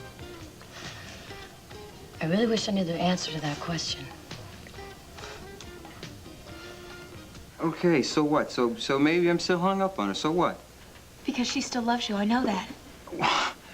Joy, look, I learned several months ago, which seemed like almost years ago at this point, that love isn't always enough, you know? I mean, in a kind of relationship like this, love just isn't always enough. You need other things. You need things like trust. And you need a give and take. You need an exchange of some sort. Yeah, I know that. But what about your vows, in sickness and in health? I mean, can't you see her devotion to the man as a sickness? Well, if it is, you know, then I made a mistake in the beginning. I was stupid to have made those vows. I can't believe this. This isn't going as I planned. Why? What did you expect? I mean, did you expect to come here really and talk sense into me? Is that it? Yeah. Well, I'm sorry, but there's a problem because I'm already talking sense, and you know it. But so is Cassie. Every time I talk to Cassie, Cassie makes sense of it. You know what I wish, Rob? I wish I had the power to lock you guys in a room together. Because I believe wholeheartedly that you guys can work things out. And I think that you can make your relationship stronger than it was before. Yeah, well, tomorrow is the divorce hearing, so it doesn't matter much, does it? Yes, it matters. It matters to both of you. It's so frustrating just sitting here watching it pass my way. Well, Joy, sometimes they're just problems that just can't be solved, you know? Asa, I'm here to see you on two matters. Make it quick, O'Neill. I am very busy. First of all, I want you to know I'm taking steps to ensure Vicky's safety. Forget it. I've already taken care of it. How? Very simple. I called the chairman of the board in Mountain View Sanitarium. He realizes Vicky's in danger there, so he's asked the court to remove her. Good. I'm also having the judge look into the matter. Then it's as good as done, isn't it? With the court and the judge aware that Vicky should be out of there before she gets killed. As much as I don't want to see Vicky in danger, I hate to think that Clint's removing his only hope of proving his innocence. Because you couldn't get him cleared, you think the new lawyers can't, huh? That brings me to the second reason I'm here. Clint wants me to stay on the case. You gave it a shot, you blew it. I hired you, I fire you. He says it's his decision to make. He wants me to work with the new lawyers. Why? So on appeal with you there, he'll get a death sentence instead of 20 years? Hey, so wait a minute now. I know how upset you are. Yeah, you've got that straight, but not to the point of stupidity. I'll talk to Clint and tell him how useless you are to us now. I've got a clerk from a law firm coming over. I'd appreciate if you make yourself scarce, all right?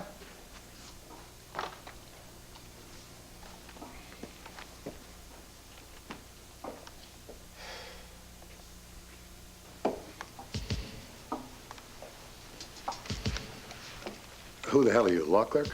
No, I left several messages. My name's Bud Van Dyke. Just get out of here before I throw you out. I'm busy. I'm not interested in anything you're selling.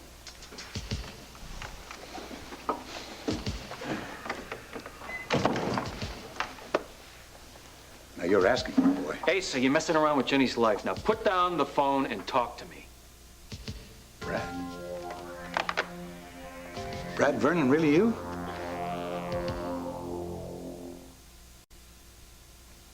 That's right, Brad Vernon. Why the hell did you say so when you called? I just about given up finding you and your wife. Thank God you're here. Where's Jenny? She's not in town with me, Asa. We need her, Brad. We need her bad. Yeah, why don't you tell me what this is all about? They got Vicky locked up in a sanitarium. They will not believe that she is not Nicole Smith. Yeah, I read about that and the fact that Clint was convicted of Dr. Polk's murder. Oh, he's innocent. That's another story.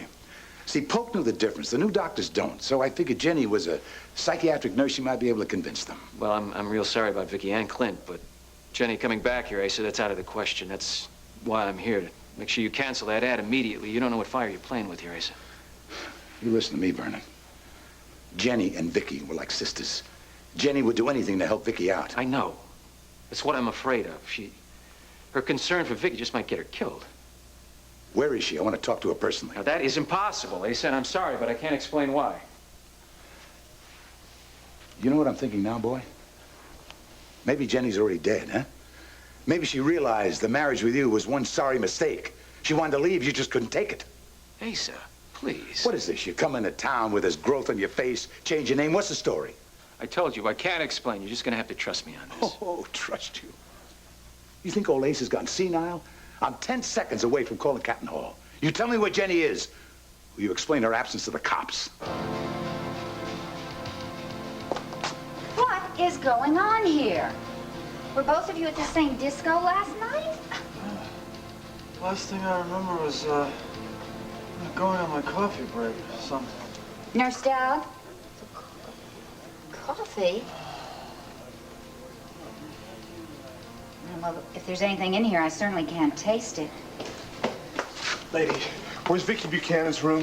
Who are you? Vicky Buchanan or Nikki Smith, whatever her name is. Where's the room? I'm sorry, I don't understand The police were supposed to be here to arrest Tracy James. She's a killer. She's after Vicky.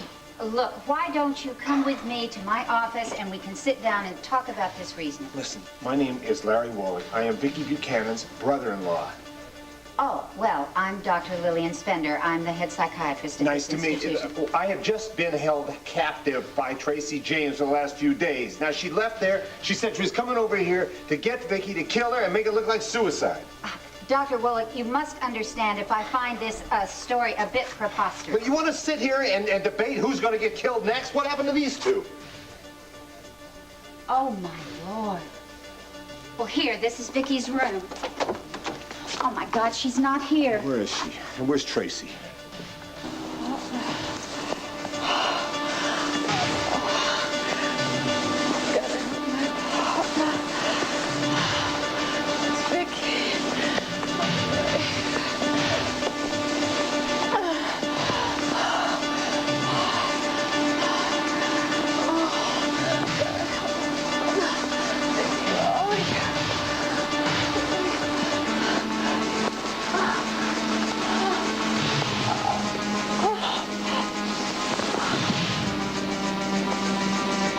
I was falling for Clint. And then it got dangerous. I mean, real dangerous, because old Vicky came out for a while because of that. But that's all over with now. What about you? Any special guys, huh? Well, yeah, I guess I'll let you in on a secret. Oh, great. I love it when people tell me about themselves. Well, I'll tell you because I know you'll never tell anybody else. Yeah, I'm in love with somebody that you know. You kidding that I know? Who is it? Larry Wallach. Larry? Boy! Well, I don't really know him that well. He was a buddy of Vicky's. How do you know Larry? Well, I was a patient of his for a little while. Oh. You know, that he is the kindest man except for my father that I've ever known. Yeah, he's a nice guy. His wife died a little while ago. Yeah. Yeah, he's over that, though. Now he's in love with me. Well, what's wrong? You don't think I'm good enough for him or something? Hey, come on. I didn't say that. I just didn't know he was dating again. I didn't know he was over his wife's death. That's all. Yeah, well, we're living together. Does that tell you something? You are living together? Thought you said you hadn't heard from him for a while. No, he hasn't called. Tracy. Tracy. Yes, well... Gee, kid, you blew me away with that, boy. Yeah, so much that, Vicky just about popped right out, didn't she? Oh, don't be silly. Look, I'm sick of this game. And Larry's waiting for me. I'd like to get back to him. Oh, great. Listen, would you tell him to call me, so I can offer him my congratulations on your, affair? Look, he's cut himself off from the outside world for a while, and you won't be taking any calls, so, What do you mean? There's got no phones where I'm going? Look, I said I want to stop this game. You got it? Now, what's going on, Vicky? Oh, hey, wait a minute. I don't like it when people call me Vicky. Well, I know you're Vicky Buchanan pretending to be Nikki. And I think you're doing some pretending because of me. I think you got this silly idea that, I might have killed... So, when Mimi dusted me, I decided to retire. What's no more women for you now? Well, that wasn't until today when I decided to unretire and ask you out. You mean we're on a date? Am I that rusty? Oh, no. No, it's my fault. I've been talking nonstop about Brad. And I've been filling in the rest of the time talking about my past. Let's drop both our pasts, yours and mine. Sure. Why not? I was looking for a little more enthusiasm here. Ah, I'm sorry, Woody. I'm sorry. This Van Dyke guy has really unsettled me. Nope. I think memories of Brad Vernon are doing the unsettling. Maybe it was the wrong time for you to come out of retirement, huh? And maybe you do know the answer to the question I asked previously. Because, lady, I don't think you would be so shook up unless you were still in love with Brad. Don't say that. I don't want to hear that. Don't say that. I don't know. What does that make me? Naive? Infantile? Crazy? I'd say human. I mean, look at Pam. Asa keeps hitting her over the head. She keeps coming back. And love does weird things to people. Yeah, but I just can't make myself believe that I'm still in love with this man. Or maybe it's because I haven't met anybody to fill his place. Which brings us back to the fact that we're in this nice romantic setting. Life goes on, must go on. And I'm not getting anywhere, am I? All right, okay, I guess I don't have any choice here. But you have to swear on everything you hold sacred that you will keep this to yourself. First, let me hear it. All right, Jenny is very much alive. And so is David Rinaldi. Whoa! You wanted to know the truth. Now, just listen. David's murder was faked.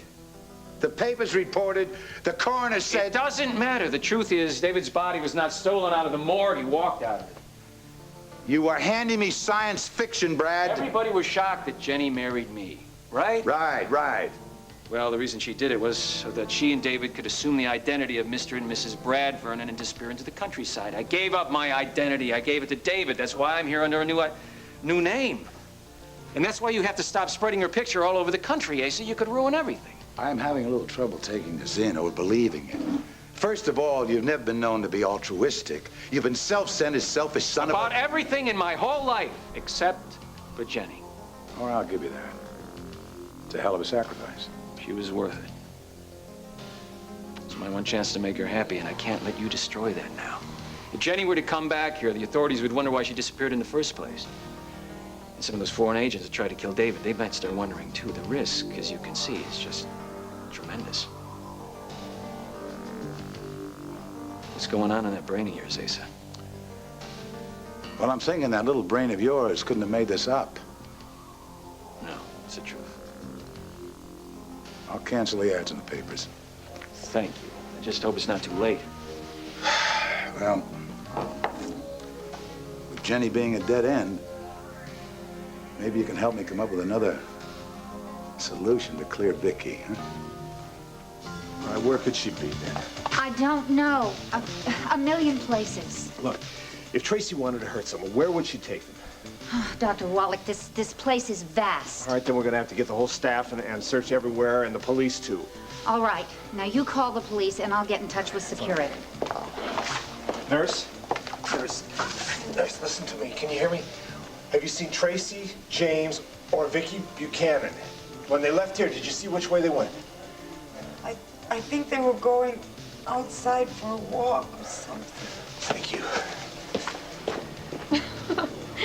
Well, well. You have more guts than I gave you credit for, lady. Sure, I killed Dr. Polk. What are you gonna do about it? Why would you let my innocent husband take the rap for that? Well, somebody had to. He was perfect. Where did you do it, Tracy? Were you hiding in the room when Clint and I were there? Yes. I was hiding in the room, okay? I can't hear you. I'm sorry. No. You can hear me perfectly. But your tape recorder can't. What, you think you were smarter than me, lady, huh? Look, don't you take one more move. Just one more.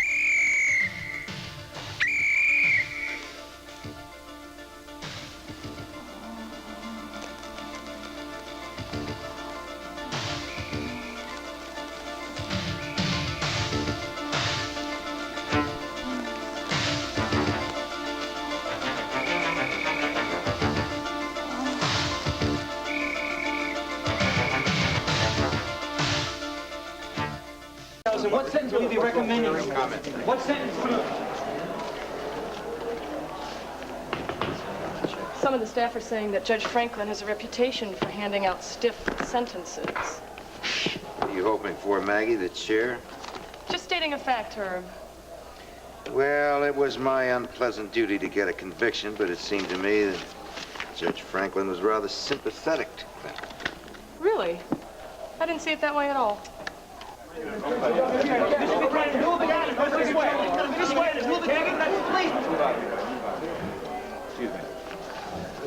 Well, if it isn't the state of Pennsylvania.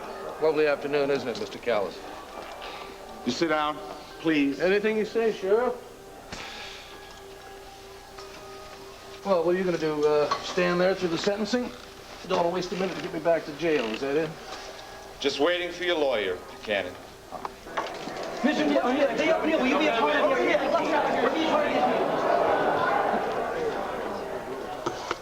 Clint, good news. Judge Washburn talked to the head of the board of the sanitarium. They're going to move Vicky for her own welfare. Oh, good. Good. Let's just hope Asa doesn't wreck it now. Hey, can't you take this as a good omen? Oh, yeah, you mean I shouldn't worry about spending the rest of my life in prison, huh? Hey, listen, whatever the sentence is, it's going to get thrown out on the appeal. Don't worry. Yeah, maybe. And meanwhile, how long do I have to rot away until the appeal happens? Tina, Lord, have you been in contact with Have you been in contact with Buchanan?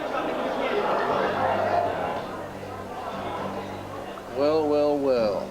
Look who just showed up and made my day.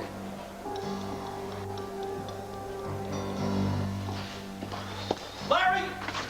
Rafe, I was just gonna call you. Delilah got through to us. Yeah, listen, Vicky and Tracy have gone outside. Well, I just saw Dr. Spinner. She's having security alert the staff, and I got men out there, but there's a couple of... I know, we can take Larry, my car. you need a doctor. No, forget me. Vicky's gonna need a doctor, but don't find her. Come on. What is that, your little signal to the salvo or something, huh? She's an undercover cop, isn't she, huh? Now give me that thing before someone else hears you. Vicky, see, I have a guarantee that DeSalvo is sleeping on the job. She can't help you. I want the whistle. Now! That's good. You see, you just started this whole thing, but it's not turning out quite how you expected, is it? No, you're gonna find the killer of Dr. Polk to save your husband. Huh. Now you can't even save yourself.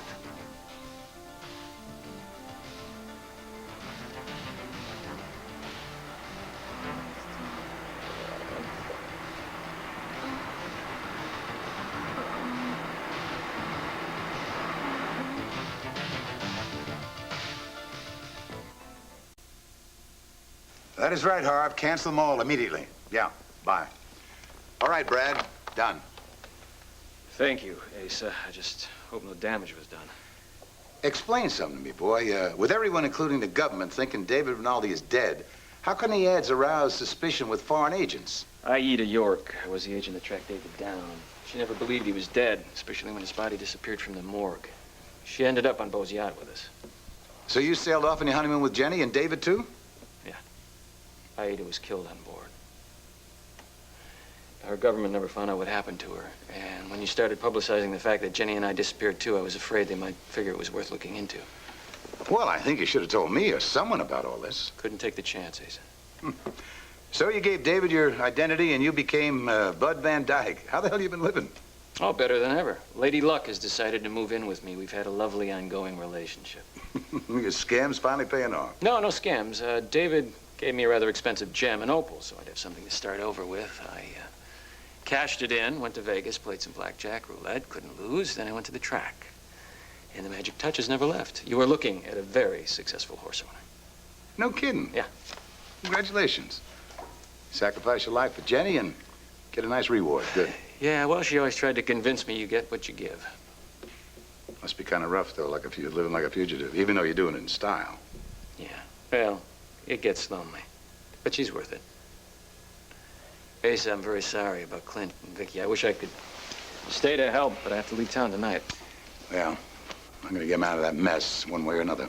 Bo still on his honeymoon? Oh, you heard about that? Yeah. It was the only good news I've heard in a while. Connie's working for me part-time.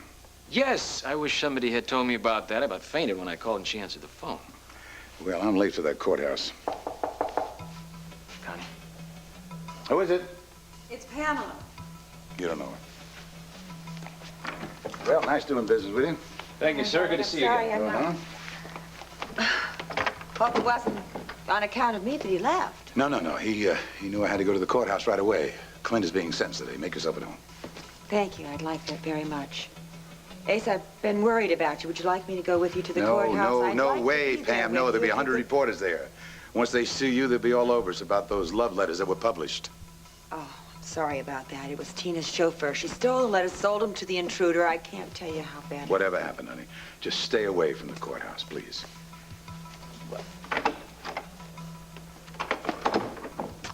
Sure.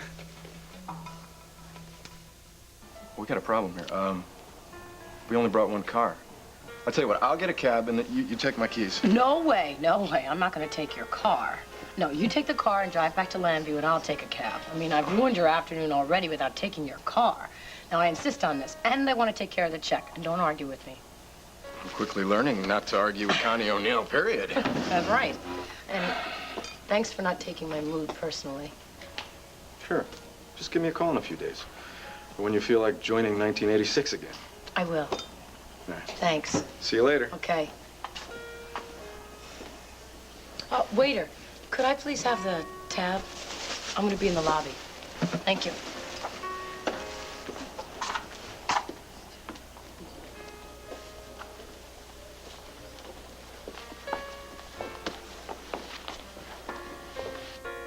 What are you going to do with me? Well, I thought we were going to spend some time getting to know each other a little better before you were transferred to the new place. No reason we shouldn't stop doing that. But I suggest that you just take a seat, so I don't have to worry about you bolting out this door over here.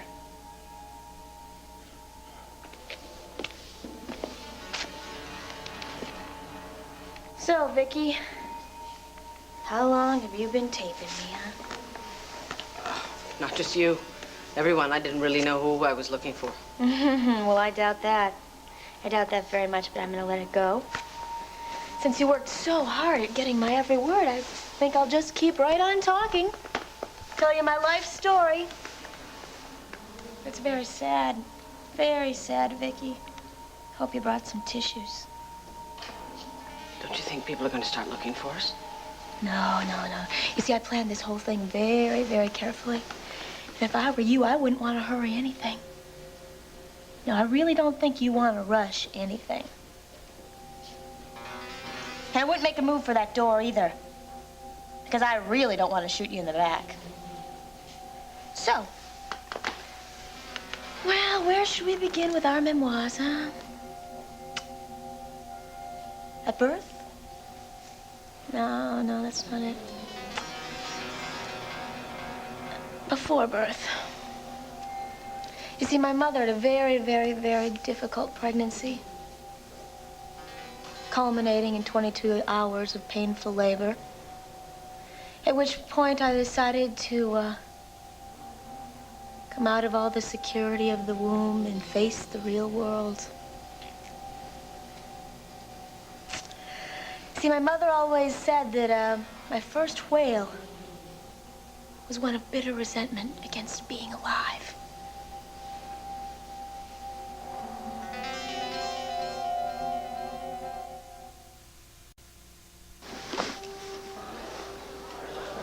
You just sit tight. I'll deal with this. Hello, Pete. How's Clint holding up? What are you doing here, Tina? Well, obviously, I'm here to give my brother-in-law support through his ordeal. I gotta tell you, your powers of rationalization amaze me. I believe there's some scientist somewhere that would pay anything to get those powers under a microscope. Well, I don't care what you think. I know why I'm here. Your presence upsetting my client. I would think your presence is the one that would upset him. After all, you seem to have managed to lose this case for him. No. Fortunately, his memory's a lot longer than that. He remembers how his whole problem started when you just mistakenly believed that Vicky was Nikki and went public with that. Oh, that's right, I forgot. It's all my fault, isn't it? So what's new, right, Pete? The Buchanans are playing their favorite game. Let's pin the blame on Tina's tail. If you had any decency, you get out of this courtroom before Clint gets mad and goes into an outrage of some kind, which could jeopardize everything. I mean, the judge could rule out any clemency he's thinking of. Or is that your game? You really want to get Clint upset? Pete, if you want me out of here, you're going to have to throw me out of here. Because I intend to live out the family's name and their business. And I'm not going to run out of here like I have something to hide or as if I don't care, because I do. And the Lord family is going to rise above this tragedy.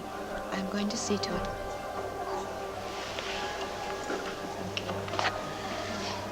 You know something? You're absolutely pathetic. You've got a lot of nerve. You're the one who's pathetic.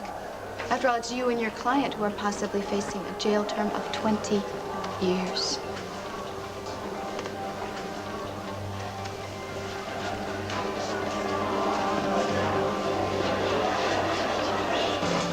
What I don't understand is how Tracy could seem so normal and do the kind of thing she did.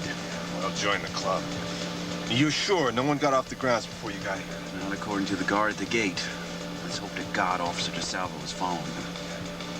She's not lying dead somewhere. Now, Tracy's perfectly capable of looking you in the eye, telling you she loves you, and then shooting.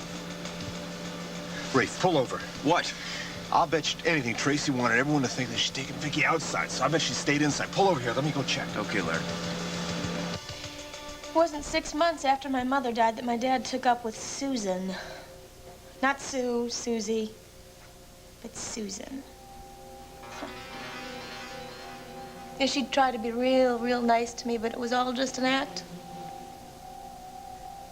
And I begged my dad to stay away from her. I begged him. But he just kept saying, you don't understand. You need a mother. I need a wife. So I just married her.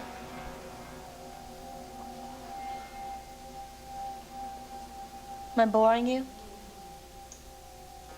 No. I was wondering where the song I'll Be Seeing You came into this. Surely when you were growing up, rock music was popular. That was my mom and dad's song. Oh, I see. Except Susan came in and she made it their song. And then that's when I realized that she was going to come in and just change everything so that we wouldn't even remember that my mother ever even was. God, I couldn't let that happen to her. Was Susan nice to you? Well, she'd be real sweet to me whenever my dad was around, and then the second that he'd leave, boy, she made it very clear that she hated me as much as I hated her. And one time she got so angry that she told me that she wished I was dead.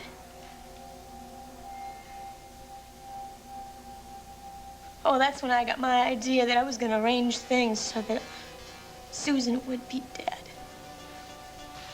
You?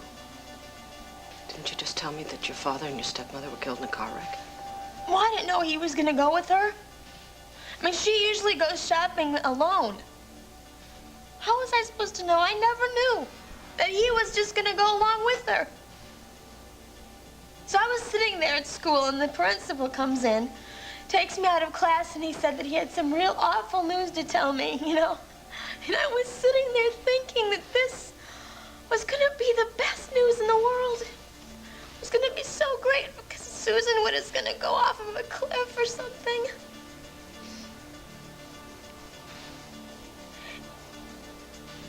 And then he said,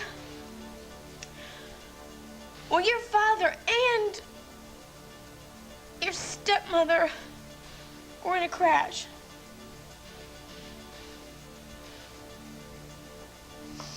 And I just looked at him, you know,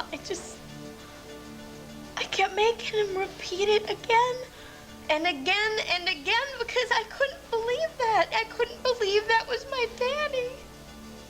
That was my daddy. And how could he? I mean, how could he? It was my daddy.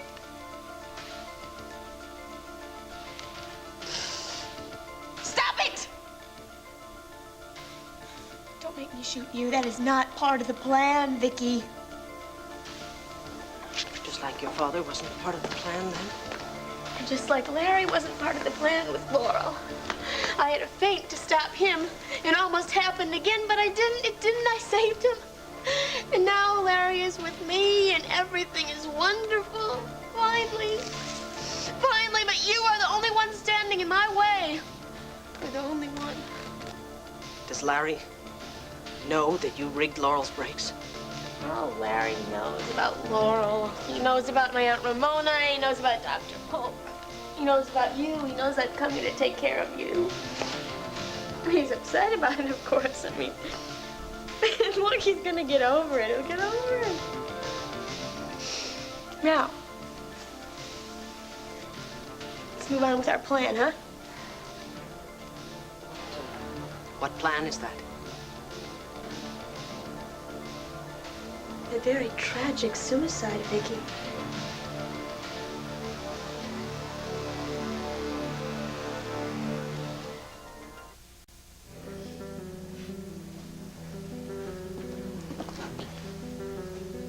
All alone?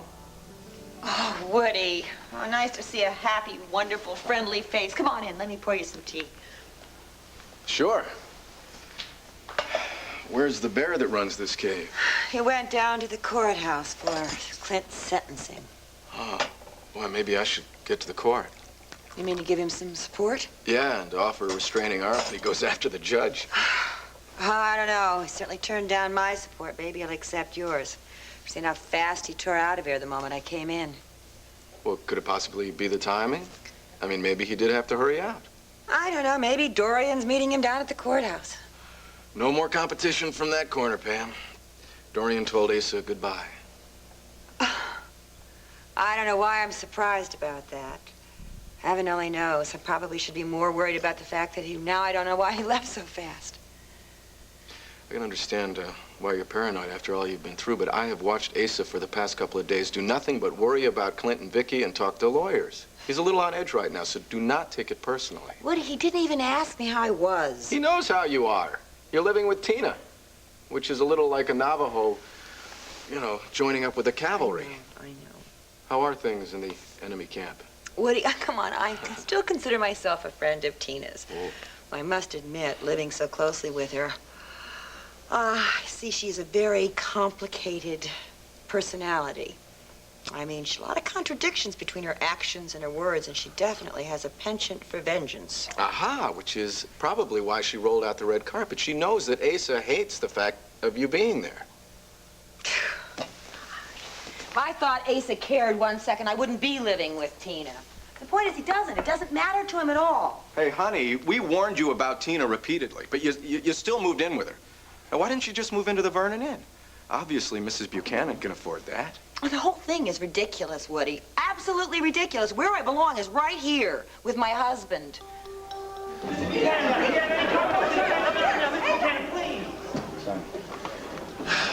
Paul, praying for a miracle. Keep praying for a miracle. Meantime, I spent a lot of money, hired some new lawyers. Fine, Paul. But look, I want you to lay off any idea of getting rid of Pete. He's part of the team now. Do you got that? We'll talk about it later. All right, have you had any response from Jenny yet? I don't think you can count on Jenny to help Vicky, Clint. You know, it strikes me I was a lot happier in private practice. Does that mean you're not going to run for district attorney when your appointment ends? Certainly makes me think twice about it. Well, you know a good DA has to separate his feelings from his prosecuting. Something you'd obviously have no problem with. All rise. Oyez, oyez. The Court of Common Pleas for the City of Llanview, Lantano County is now hearing evidence and testimony in the matter of Commonwealth versus Clint Buchanan. The Honorable Judge Robert Franklin presiding. Court of Common Pleas, be seated. I'm here to pass sentence on a man who has vehemently protested his innocence to the crime of third-degree murder, for which a jury has found him guilty. I have dutifully studied the psychological profile of the defendant provided by the state. At this time, I would like the recommendation of the prosecution. Your Honor, the state asks the court to take the defendant's character and past unblemished record into consideration in setting the sentence. Thank you, Mr. Callis. Mr. O'Neill. Your Honor, the defense concurs with the prosecution and asks that you sentence Clint Buchanan to community service rather than an unproductive prison term. Thank you. Mr. Buchanan, do you wish to speak on your own behalf? Go ahead, it could help.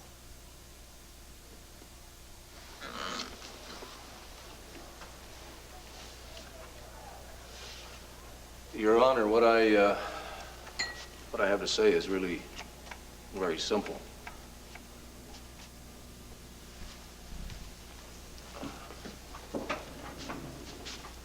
I did not commit this crime. Marcus Polk was more than just a doctor to me and my wife. He was a personal friend. And I had no reason to kill Marcus. He had just freed my wife. He had given us his blessings for a happy future. If I am sentenced to 20 years or 40 years or 1 day, it's the same thing. It's wrong.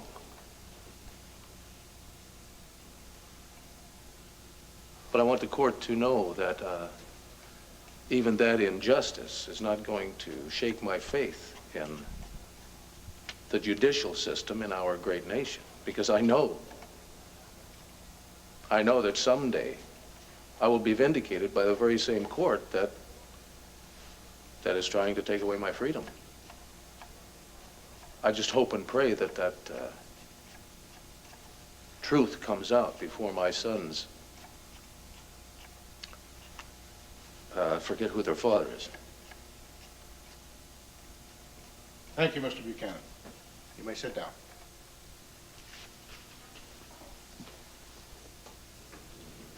Mr. Buchanan, I have given a great deal of thought to your family while deliberating this case.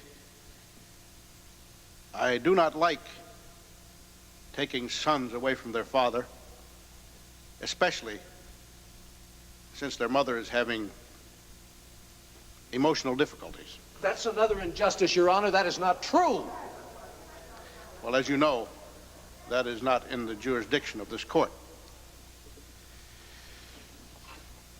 Mr. Buchanan, while I personally believe that the community would benefit from your knowledge and service, I also believe I would be grossly derelict in my duties in allowing a murderer loose on the streets.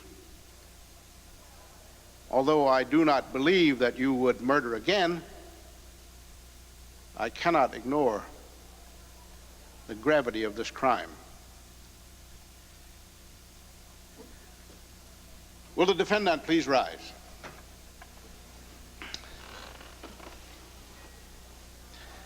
This court sentences you to a period of 10 years. You have the right to appeal, of course. This court is now adjourned. All rise.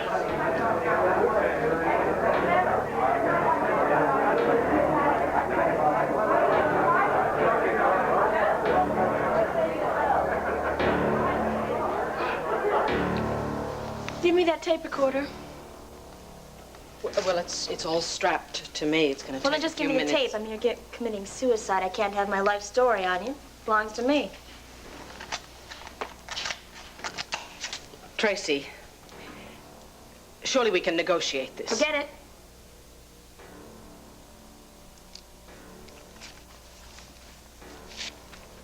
Now, I want you to put this in your pocket. What is it? It's a note explaining to the world why you're jumping off the roof. No one's going to believe this. Read it, see for yourself. I think I've captured your style quite well. Besides, you are insane. Dr. Polk signed you in here. Then Clint decided to murder him. Your handwriting? See, I forgot to tell you. Forgot to tell you that's one of my best talents. I can imitate anyone's handwriting. Like Dr. Polk's. Well, so how does it sound to you?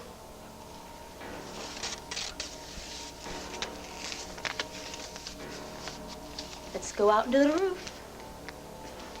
Move it. Rafe!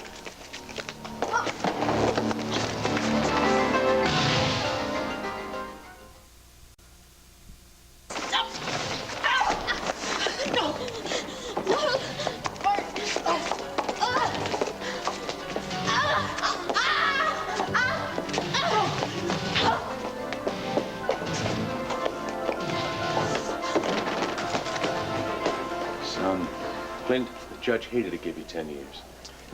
You know, it's really got to work in the appeal. It's got to. Even the damn judge wasn't sure you're guilty. Well, we didn't get the max. But we got the conviction, and that's what counts. Is it? Maggie, I hope that someday you learn that there is a lot more to being a DA than winning a conviction and putting a man away. Well, you don't think he's innocent, do you? I couldn't have prosecuted this case if I did, but it hurts knowing that I am responsible for... Well. The appeal will be in the works by tomorrow. We'll discuss it back in the office.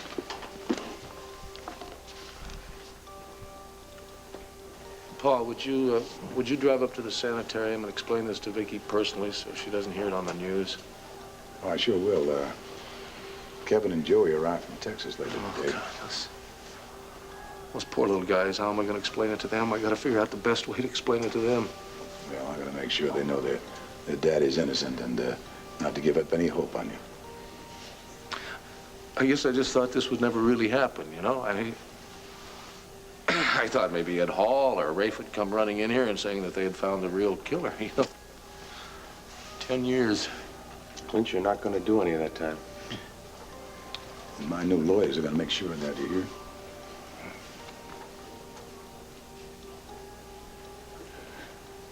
Clint, no matter what you might think, I'm sorry. I didn't know that little snake was sitting here. No apologies. She's got it in for all of us, including you. Don't give her any ammunition. It breaks my heart, but it seems justice was done. Do you feel you have everything that you wanted now, Tina? What happens when Vicky Buchanan is cured, Tina? Well, I'm going to stop by the church on my way home to pray that a cure will come as soon as possible. Mr. Buchanan, how do you feel about the sentencing? It was a travesty, and I'm looking at another travesty right here. Oh, don't let him touch me. I wouldn't touch you, Tina, without wearing a pair of gloves and a rabies shot. Mr. Buchanan, will you appeal? Of course we're going to appeal, you idiot, right to the Supreme Court until the real culprit is caught. Now get out of my way. Mr. Buchanan, will Mr. O'Neill remain part of your... And the weather will continue to be sunny through the weekend. A late bulletin from the Lantano County Courthouse. Judge Robert Franklin sentenced Clint Buchanan to the minimum sentence of 10 years. And further news from Washington, D.C. A congressional committee addressing farm price supports. Man, 10 years for something he didn't do. Are you sure he didn't do it? If you knew Clint, you'd understand. I know, Woody, but Tina told me that she was... Sorry, forget it, I remember. Pamela, just be quiet. Shut your mouth.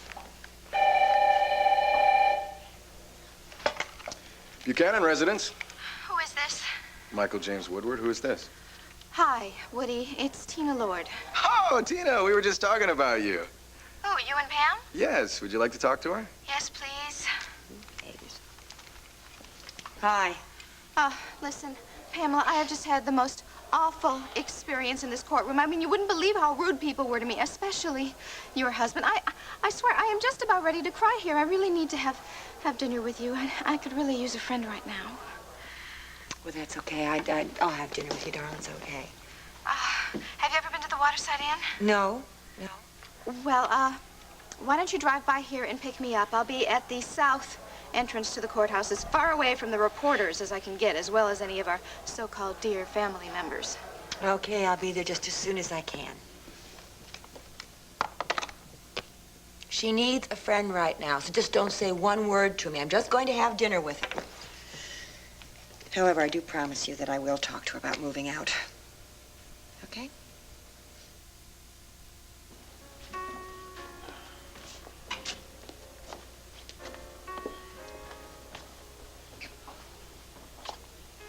Oh, hi, Mr. Van Dyke. Can I get you something? No thanks, Dan. Hello, Brad.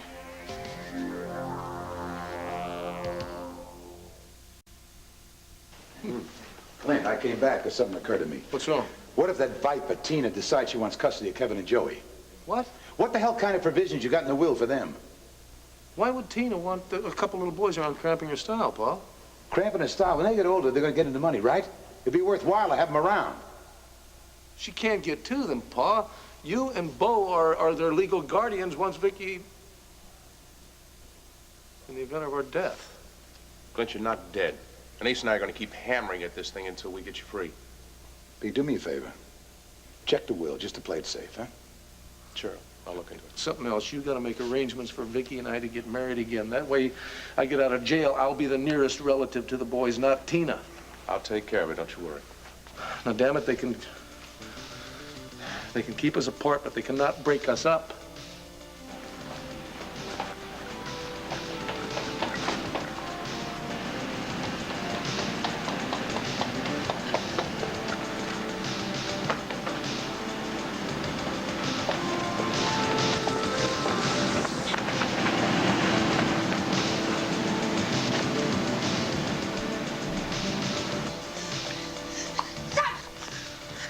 Watch that hammer right now, or you can die out here.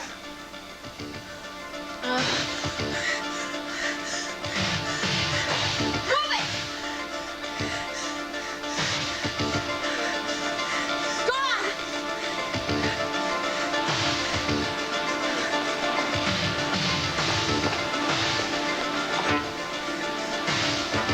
Connie! I thought I was hallucinating, but I knew it was you. Well, this is a pleasant surprise. You didn't see me here earlier? You must have seen me. You were here earlier? Come on, you ducked out the door. You know something? You are more beautiful than ever. What are you doing here, back here in town? What are you doing playing Bud Van Dyke, huh? I mean, I also talked you over at Ace's mansion. You're not going to deny that, are you? Let's sit down. Yeah. Let's have a talk.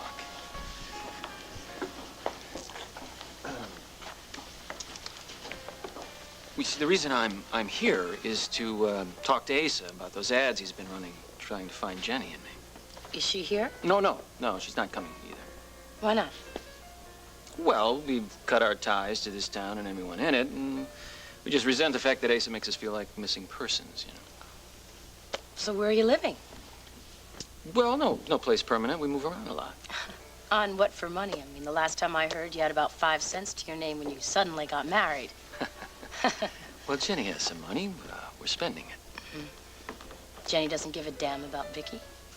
Well, no, of course she does. It's just, well, Jenny's changed a little, and she realizes she has to look out for herself. On the other hand, you haven't changed at all. You're still a liar. Well, now, hold on. Oh, come on, Brad. Jenny could have called Asa herself to have him cancel the photos. So why are you in town running around with this funny name and avoiding me? So I can avoid this kind of nonsense. I didn't want to see anybody in town, especially you.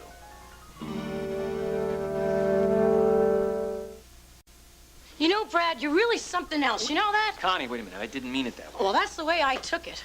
I really feel like an idiot that I didn't catch your message earlier when you were trying to avoid me. I wasn't trying to avoid you. I love seeing you. You love me. Now I don't know what to think. Look, please, just sit down again, please.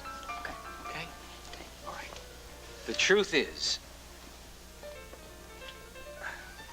I really miss everybody here in Landview, you know? And so does Jenny. It's just that things are a little complicated right now, and we can't come back to help Vicky. What kind of complications? I can't go into that. Oh. So how are things between you and Jenny? Fine. Couldn't be better. Glad to hear that. When I heard that you married her, I knew that you finally got the person that you really loved. Well, you know how I always felt about Jenny. I just wasn't so sure how she felt about you. Well, when David died, we just got together, you know? No, I don't know. How are you? In love with anyone? I'm dating a lot. Not in love, though. No. What made you decide to come back from New York? The family needed me, so I decided to stay. Things in New York didn't quite work out the way I thought they would, so I... Well, Asa told me about Dee Dee and Bo getting married. Yeah. Yep, another happy couple. Yeah. How's Joy? She's fine. Look, Brad, why don't we stop this ridiculous conversation, okay? I'm not the same kid I was when we broke up. No, you're certainly not. You're more beautiful than ever. I wasn't fishing for compliments on that. I just want you to level with me. If you're in trouble or something, you... Do you know how many times I wondered what it would be like to see you again?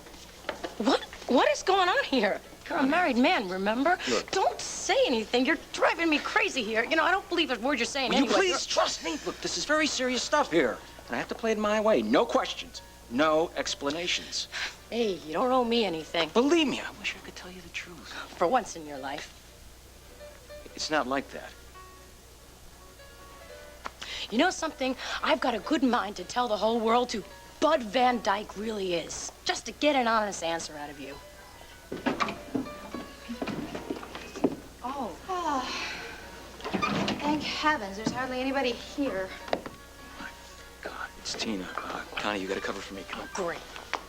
Oh, well, Connie. Hi, Tina.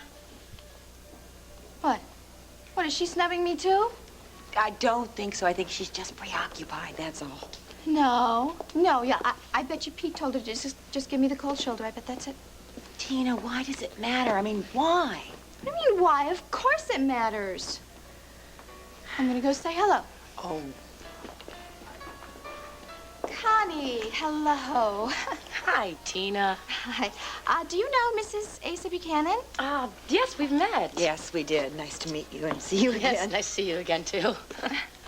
Well, aren't you going to introduce us to your friend? So how long do I have before they haul me out of here? A few minutes. See the Herb Callison run out of here? Didn't have the guts to face us. Oh, Paul, he was just doing his job. Look, will you get up to the sanitarium like I asked you to and talk to Vicky? I just hate to leave you, son. There's nothing more you can do here. Excuse me. I have some disturbing news that you have a right to know about. What now? There's been a little disturbance up at the Mountain View Sanitarium. Vicky. Well, I don't have any details. It's just that the police are searching for her and a nurse's aide. What are you talking about? How could they lose her? We didn't get her out of here fast enough, like I said. She's trying to catch that killer. I gotta get up. Hold it. Clint, hold on. Look out! He's falling down. Don't resist him. Clint! Get him up. What a butt face. Anything happens to her this whole time. Hey!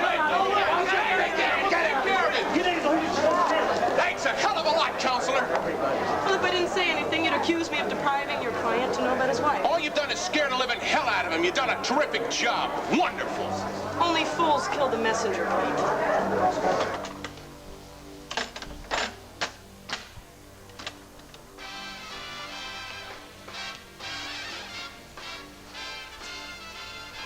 Why aren't you smiling, Vicky?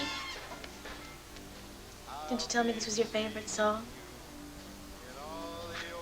You see, this lounge is right above your room in the outside hall. That's why Nikki always heard this. Because I used to sit up here and play it, play it, and play it. Now this is going to be the last thing you'll ever hear. Officer, is there anything new on Vicky Buchanan? No, sir. Okay. What's that I hear?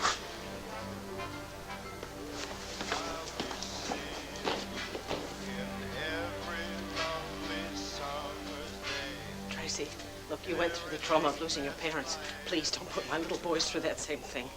Look, they're just going to have to figure out what a big, bad world really is. I'm real sorry that you can't commit suicide now. I feel real bad that you had to do any of this at all. Period. But I don't have to, and you don't have to do this, Tracy. I can help you get out of town. I have money. I can get you cars. I can get you anything you need, You just Tracy. don't understand, do you? You see, I got Larry locked up in my house. I have everything that I've ever needed or wanted. I've got him. So just think of it like this. Just think of it like this, Vicky. You see, if you really care about Larry as much as he cares about you, then everything will just be a simple sacrifice for his happiness, right? But doesn't that make you feel a lot better?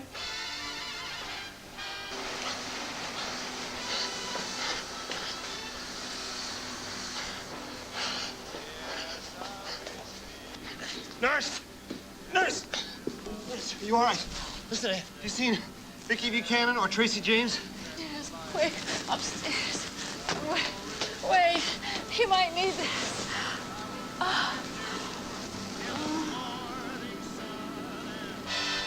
Tracy, I could arrange for new passports and new identities for you and Larry. Too many people know that I suspected you. You will be hunted and followed wherever you go. No, look, you're just stalling me. You're trying to confuse me. That's it. I'm sorry. That's it. Now just say goodbye. I'll be seeing you, kid. Larry! Not this time!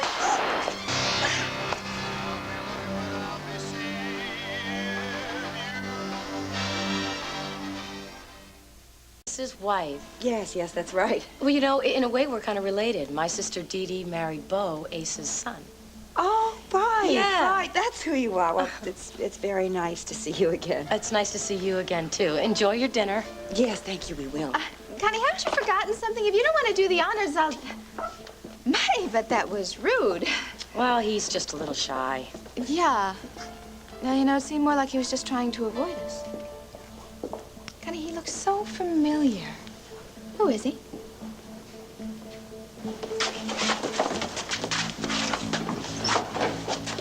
All right, you take sips and cover the south corridor. Right away, Ken. T-Bog, keep your eyes out for the salvo. She's supposed to be undercover here somewhere. Let me know the minute you see her. Come on, move it. Unit 3, this is Captain Hall. You copy? Copy, Captain. Have you searched the annex? Almost finished. Doesn't do anything. All right, when you're through there, get into the heating plant and the rec building. I've got 2 units in the main wing, and be ready to converge on Command K. Ready, Captain. On K. All right. Captain. You searched the grounds? Yeah, every inch of it. I left a squad car at the gate. They gotta be in one of these buildings. Let's think like Tracy for a minute. Where would she take Vicky? Well, you know, according to Dr. Spinner, she angled real hard to get Vicky out for a walk before. Yeah, maybe she planned to kill her on the grounds and then changed her plans. All right, you men move on up to the 2nd floor and don't miss a thing, not even a broom closet. Come on, move it! Yes, sir. What about Larry? Any sign of him? No, we don't find Tracy soon. Doesn't look good. Certainly don't want another corpse on our hands. Vicky! Please! Vicky! Don't touch her! I'm gonna kill you! Larry! Hey, Tracy! Come on! Tracy!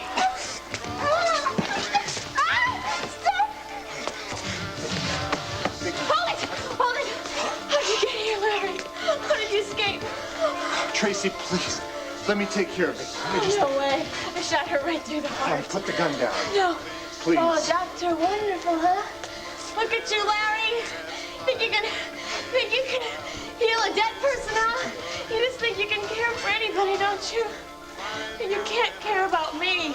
Not for 1 second. All you cared about was escaping. I will that's care all. for you. I promise I will care for you. I'll do whatever I can. I'll help you. I promise. That's a promise. Please, let me take Look, care just of stay away from her. I'm gonna shoot. I'll shoot you. Because it really doesn't matter, does it? I mean, I've got to kill you anyway now, don't I? You understand that, right? Because I can't get locked up. I can't get locked up. Don't care about your little friend there. Because if she is alive, oh, it's not going to be for long.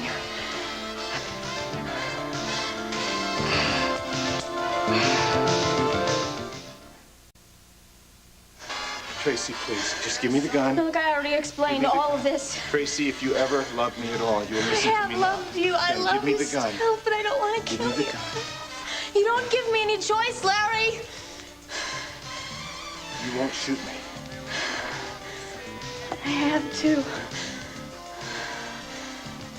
Not the man you love. Oh.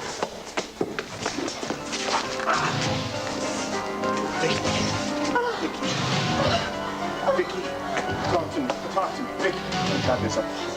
Vicky, okay, take it easy. What happened? Take it easy. Where's Tracy? She's...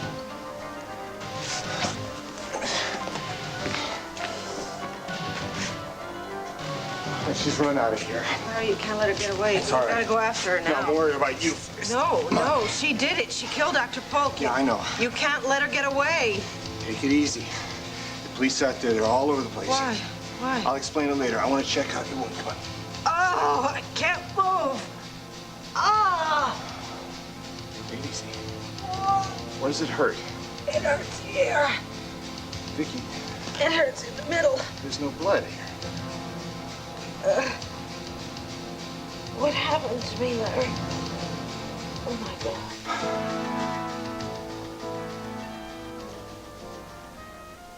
So why won't he show his face? Obviously, we've created a very embarrassing situation here. Tina, let's just drop it. What, you recognize him too? No, I don't think it makes any difference. What? Of course it does. Look, I just don't understand what all this secrecy is. Tina, I don't know why he looks so familiar to you. He just arrived in town. He's never even been in Landview before. Come on. Well, then why is he acting so nervous? Look, you don't owe us any explanations. Well, no, that's okay. Well, no, this is more serious than just, his being shy or something. I mean, obviously, he's trying to hide something. I know what, I'll just go and say hello to him. Okay, Tina, okay, just wait. The reason we came to the Waterside Inn is because we thought it would be a safe place, but... But what? I can't introduce you to him because you know too many people in town. Connie, I told you, you don't owe us any explanation. No, I know, that's okay. It's better if I explain it. But you have to promise me. Oh, Connie, please, you can trust me. He's married. Connie, you're seeing a married man? Oh, is that it? I thought we were going to find out something interesting. Tina, really? Well, listen, but you have to promise me you don't breathe a word of this to anybody, especially my Uncle Pete. Please, you don't worry. It is none of our business anyway, and I am sorry that you felt pressured even to telling us this much, truly. No, I feel very good that Connie felt that she can trust us with this information, and that's fine. Why don't you just go have a nice time, honey? He's real cute. You don't want to keep him waiting. Thank you. Tina, why did you push her like that? You could see how embarrassed she was. Pamela, really, this is not Malakeva, you know? If you want to find out the answer to something, you just have to ask. Why do you have to know that? I mean, what good is that information going to do you? I just like to know what other people are up to. Why? So you can use it sometime in the future? Oh, come on, no. I mean, there's nothing wrong with a little harmless gossip. Besides, don't you act that way with me. I saw you enjoyed it. I saw that shocked look on your face. Tina, that was not shock. That was recognition. At least that poor girl is starting out with her eyes open. Why, they say it took me 10 years. Finish covering the wrecked building and then double back here. You copy? I copy, Captain. Over. They gotta be in this building someplace, but where? South corridor's all clear. Okay, help out on the next floor. Right. Come on, let's go. You know what? You verify whether or not... Captain. Well, just what we need, the press. Captain Hall. You want me to get rid of them? Captain Hall, is it true that Tracy James killed Dr. Polk? How did she kidnap Has she been Dr. caught Wallach? yet? Do you know All right, anything hold- about the kidnapping? Wait, this is not a press conference, all right? We'll make a brief statement, and then we'll answer some of your questions. But I want to make this perfectly clear. If you step 1 foot beyond this corridor, I'm going to slap you with a citation. You understand? Yes, sir. Go ahead, Reed. Okay, listen up. We have reason to believe that Tracy James killed at least 3 people.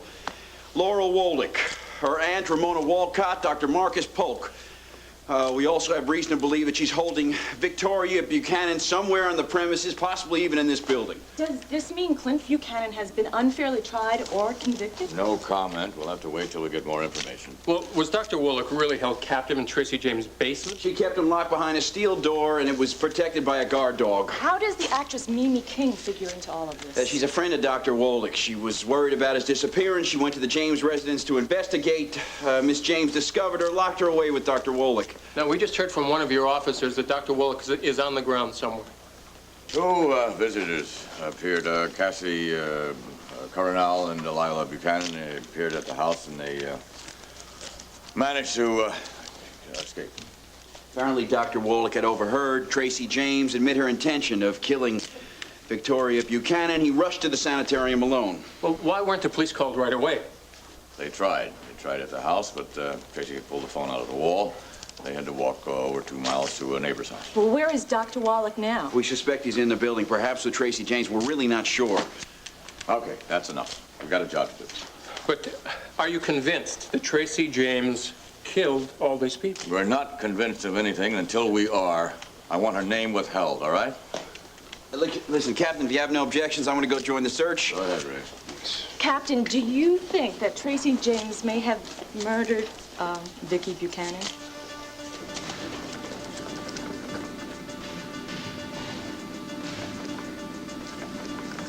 She's got a gun. Where's she's got? Hey, stand back. You stop it. Stop it. I can't get away with this. No, you can't. I've gotten away with this before, and I'm gonna get away with it again. Ow. Oh. What's this? It's Vicky's cassette.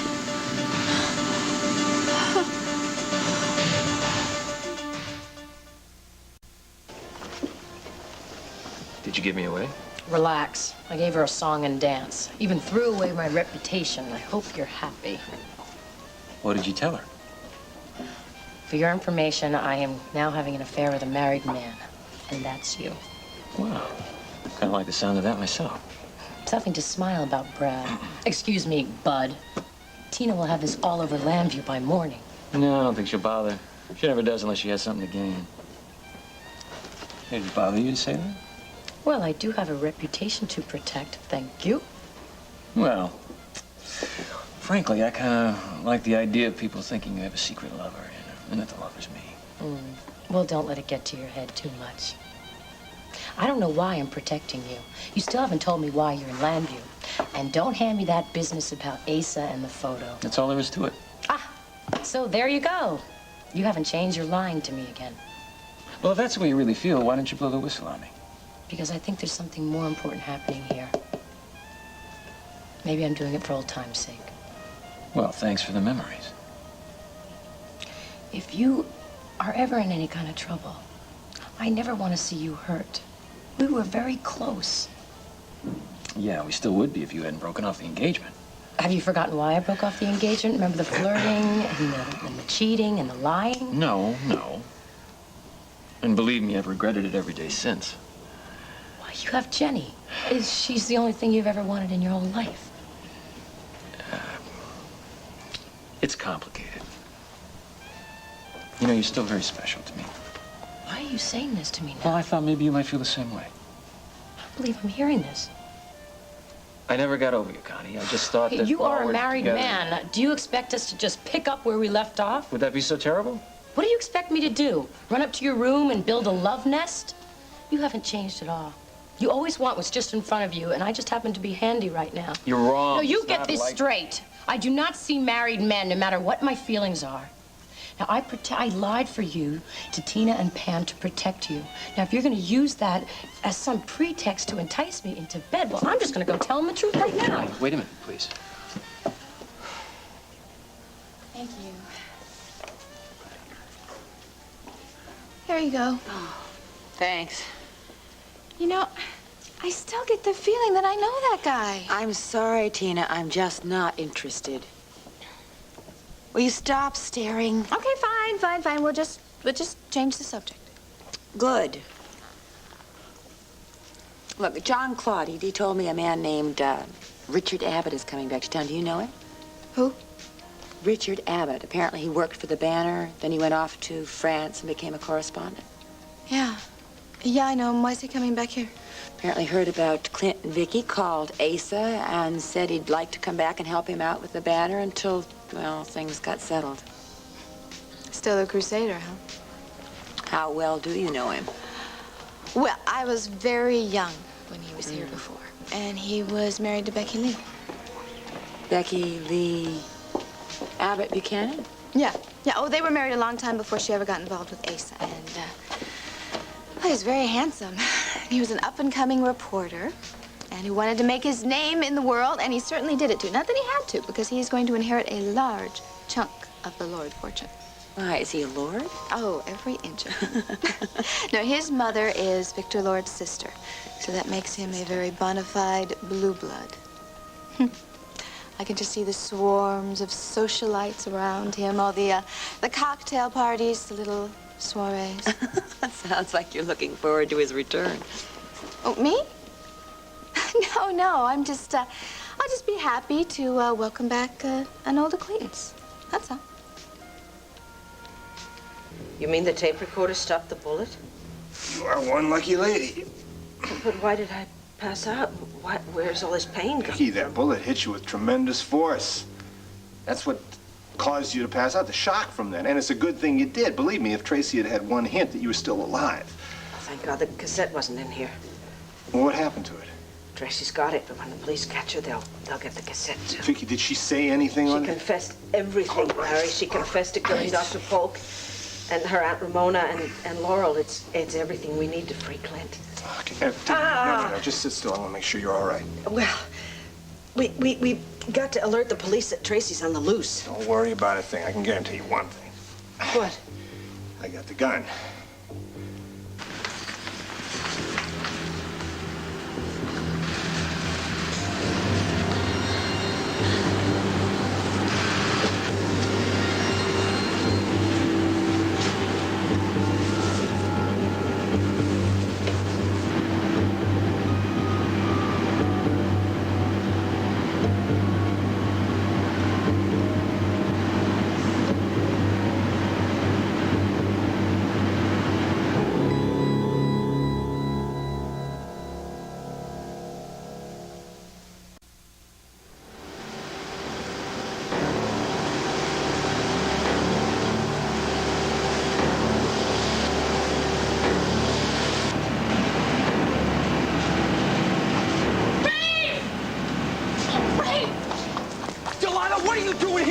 You were here. Yeah, would you get back to the main corridor now? Listen, Tracy will kill you. She's crazy. Yeah, I know about that. Now get back to the main corridor. We're protected. What about Larry or Vicky? Are they okay? I haven't found them yet. Yeah, please, just go back. Stay with the police. Okay, but just be careful. I will. Babe. Get going. But be careful. Go. Be careful.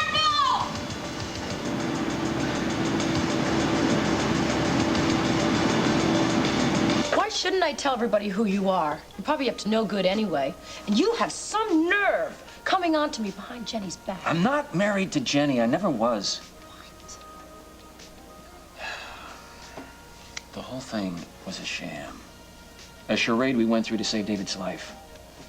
David? He was never killed. We faked it to get Aida York, her cronies off his back. Look, you remember Beau's yacht? Yeah, that's where you and Jenny had your honeymoon. Huh, forget it. As soon as the wedding was over, we split for the yacht. And David? He met us at the yacht. And that's where I gave him my ID. Credit cards, driver's license, the works. He became Brad Vernon. He's the one living with Jenny now, not me. Where are they? I don't know. I got off the yacht somewhere off the coast of Maryland. They went on to parts unknown. But when I saw the ads that Asa was taking out in newspapers across the country, I got worried. So you came back to town to protect Jenny and David? Well, I figured if any of the enemy agents saw those ads, it might tip them off, and that would blow David and Jenny right out of the water. If you're telling me the truth here, this is a side to you I've never seen before. That was an incredible sacrifice. I never thought that... That I was capable of it? Yeah, I didn't either until I did it. I swore I wasn't going to tell you this. And when I saw what you thought of me, I guess I value your respect. I meant what I said, Connie. You're still very special to me. Well, I have a lot of the same feelings. They're just a little mixed up, though. I'm such a damn fool when I'm around you, though. That will never happen again, I promise. How have you been? Where are you living and everything? I mean, obviously you have this whole new life carved out for yourself. Well, it's a long story, and I'd love to tell you, but I'm a little nervous about being discovered. Why don't we meet in my room? Well, hey, come on. You mean you still don't trust me? Oh. So you still haven't told me about your visit with Asa? Oh, Tina, it's just all so depressing. I wonder why I even went over there this afternoon. It's as if he just put me out of his mind. You know what they say, Pam? Out of sight, out of mind. Do you think I ought to move back into the mansion? Well, what other choice do you have? I can always stay with you. Well, yeah, but I mean, that's not going to get you any closer to Asa. At least if you're in the mansion, you can watch his comings and goings and remind him about how much he used to care for you. Oh, Tina. I think he really still does somewhere. You know, it's really me that's the problem. I don't know whether I'm really willing to accept Asa Buchanan or whether I'm just trying to hold on to the idea of Jeb Stewart. Well, how are you going to know unless you get closer to him? I don't know. Yeah. Because of all those things about cocktail parties, soirees. No, I always plan to get involved in all that. And I know how you feel about it, that you don't enjoy that, so I just don't want you to be bored to death. Are you sure you won't just want me out of the house? Oh, no, you must know by now, Pamela, that I say what is on my mind. Yes. Yeah. And I just think you might be a little better off with Asa. Well, if it's all the same to you, then I think I'd really like to stay. All right, that's fine. Well, it's just that I'm not really ready for a face-to-face, head-on confrontation with him, so I'm really glad that it's really not that inconvenient. Not inconvenient at all. Excuse me, Miss Lord, there's a call for you on the house phone. Oh, yeah, thanks a lot. Go Excuse me. ahead.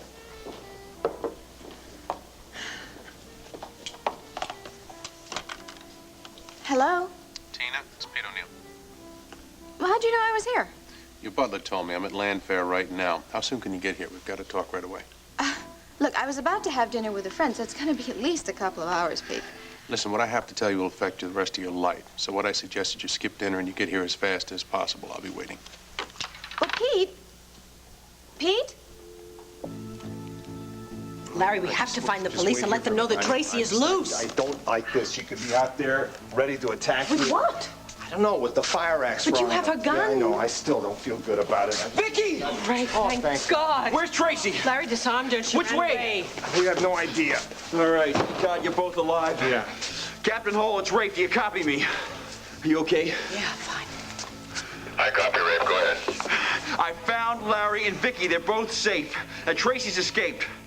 Where are you? Corridor B, nurse's lounge. Corridor B, nurse's lounge, third floor, just off the emergency stairwell. Now, I'm going to stay here and cover Vicky and Larry. I recommend you send all units to that stairwell area. They're on the way. I just hope they get there in time. Officer DeSalvo told me there are a lot of back exits out of this building. And she'd know. Tracy would know them all. She used to work here. Yeah, well, at least you both didn't get killed. What happened to Officer DeSalvo? I just found her drugged in one of the stairwells. Now, she's okay. I sent her to one of the staff doctors. Tracy got her gun, though. Are you telling me she's armed again? Yeah, but in the struggle, this fell out of her pocket. DeSalvo picked it up. It's the cassette. Yeah. This has Tracy's confession on it, Rafe. This is what we need to free Clint. So I had no idea how I'd survive or where I'd go. But David gave me a gift, a token of his gratitude. It was an opal. Very valuable. He wanted me to cash it in and start a new life. Did you? Have you ever known me to pass up an opportunity? Nope. Cashed it in, got about $2,000, and became Bud Van Dyke. You know what I did with the money? You gambled it. How did you guess? The whole bit on horses, and I won big. I bet again, I continued to win. I made a fortune. I was a hot streak. And then I socked it all into a mare of my own named Lucky Opal. Was she a winner, too? Beyond my wildest dreams. And you know the first thing I did? I got this out of hock. It's the opal David gave me. Oh, it's beautiful. Changed my life. That and a few lucky bets. I'd bet my hunches, things that meant something to me. One horse was named Pennsylvania Lass. Another was Dream Girl. And so help me, one of my biggest winners was Connie O. Connie O? Mm-hmm. I'm so happy things worked out for you, Brad. Yeah, now that I'm not Brad anymore. It's funny, before, I had everything except money, and that ruled my life. And now I have money, but nothing else. Why did you do it? I mean, I know you love Jenny and everything, but to give up your whole life. Well, at first, I told myself I did it because I loved Jenny so much. But then I realized I really did it because I hated myself so much. I wanted to do one thing in my life, one important thing, and I guess saving David and Jenny was it. It gets kind of lonely. But then again, I like being with myself. Whoever that is. Understand? Yes, I think I do. And I think that these feelings run very deep inside of you. How come you never told me about this? I don't think I was aware of it myself. I always saw you as a fast talker and a con man. And now? And now, I see you as something else. Do you really bet on that horse, Connie O? She was my biggest winner. I knew she would be. Just like I knew someday. I want you, Connie.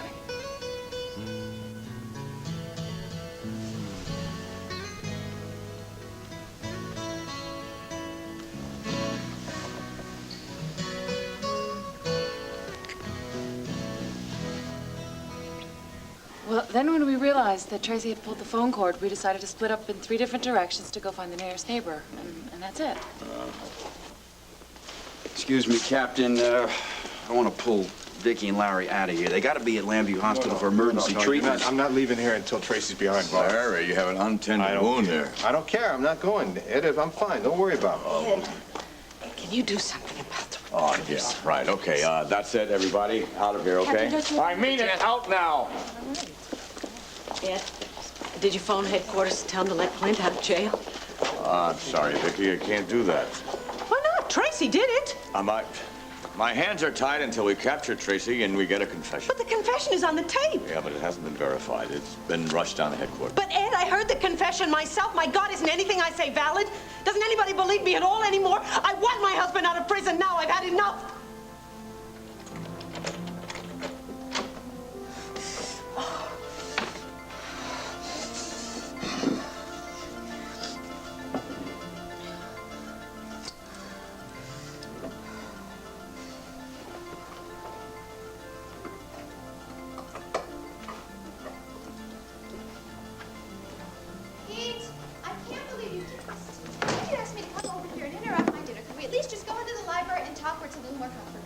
Yeah, well, don't get too comfortable. No, this just better be.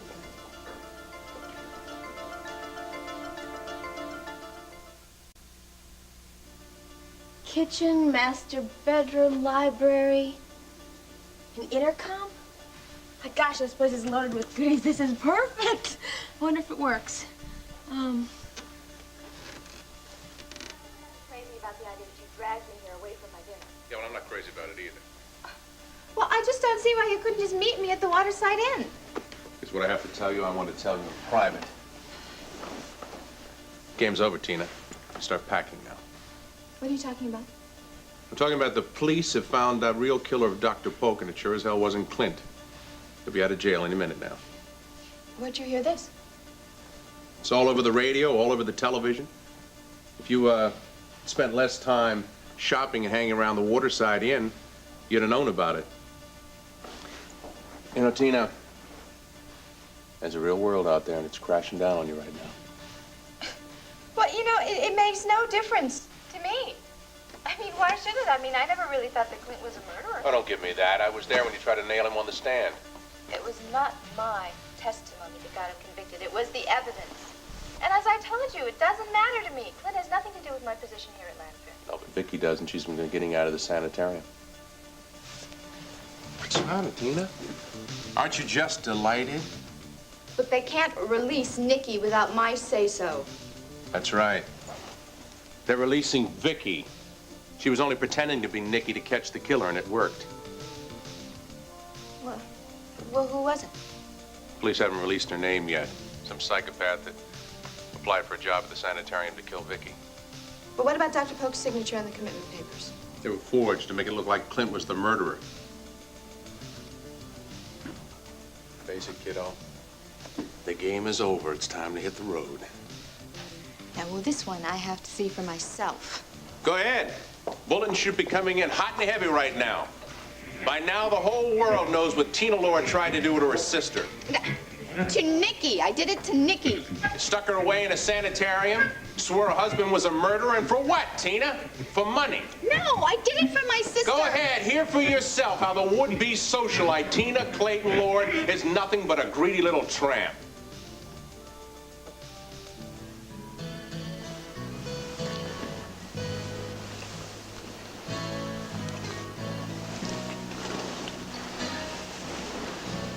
What's wrong? I don't know. Nothing. Are you cold? Your arms are really warm. Well, if you're not shivering because you're cold, it's something else. When I realized that it was you, I told myself that this was not going to happen. I told you the truth. Is that it? I mean, is that enough? Does that make this okay? Connie, we're not strangers. There's nothing to be ashamed of. There's nothing to be afraid of. There's everything to be afraid of. I don't know who Bud Van Dyke is. I don't even know if I know who you are anymore. I don't even know if you told me the truth. I mean, can you promise me anything? Nothing. That's it? Cut and dry? Do you remember the night we got engaged at the Crown Hotel in Atlantic City? Mm-hmm. Do you remember all the promises we made? Happiness forever, a future, never-ending love.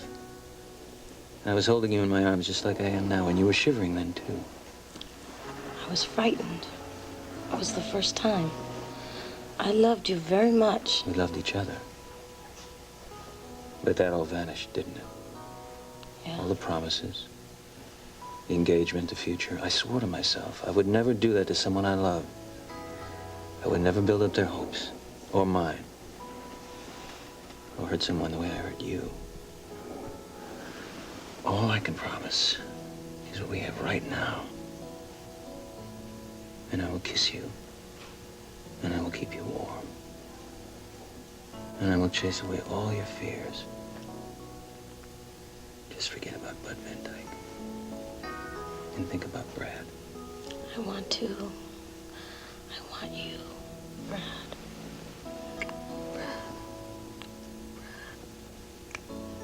You think it's possible?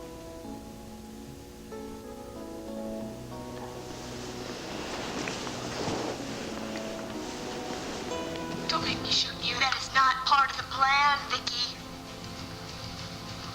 Just like your father wasn't part of the plan then. And just like Larry wasn't part of the plan with Laurel. I had a feint to stop him. It almost happened again, but I didn't. It didn't. I saved him. And now Larry is with me, and everything is wonderful. Finally. Finally, but you are the only one standing in my way. You're the only one. Does Larry know that you read Laurel's Briggs? Oh, Larry knows about Laurel. He knows about my Aunt Ramona.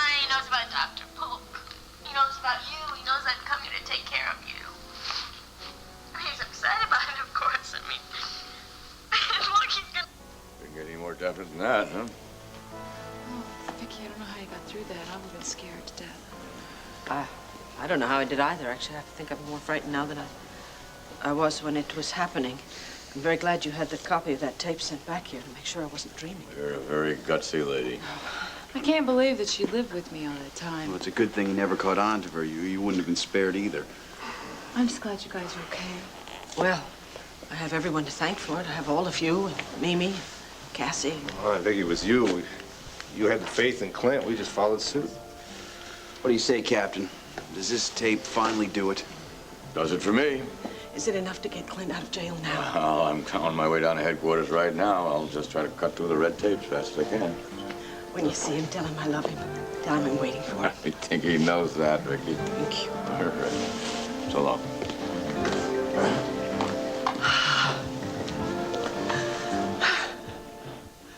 Sarah Lee. I missed you so much. I never knew. I'm so sorry for everything I did. No apologies. I've missed you too. I feel like I'm getting to know you all over again. It's almost as if nothing ever happened.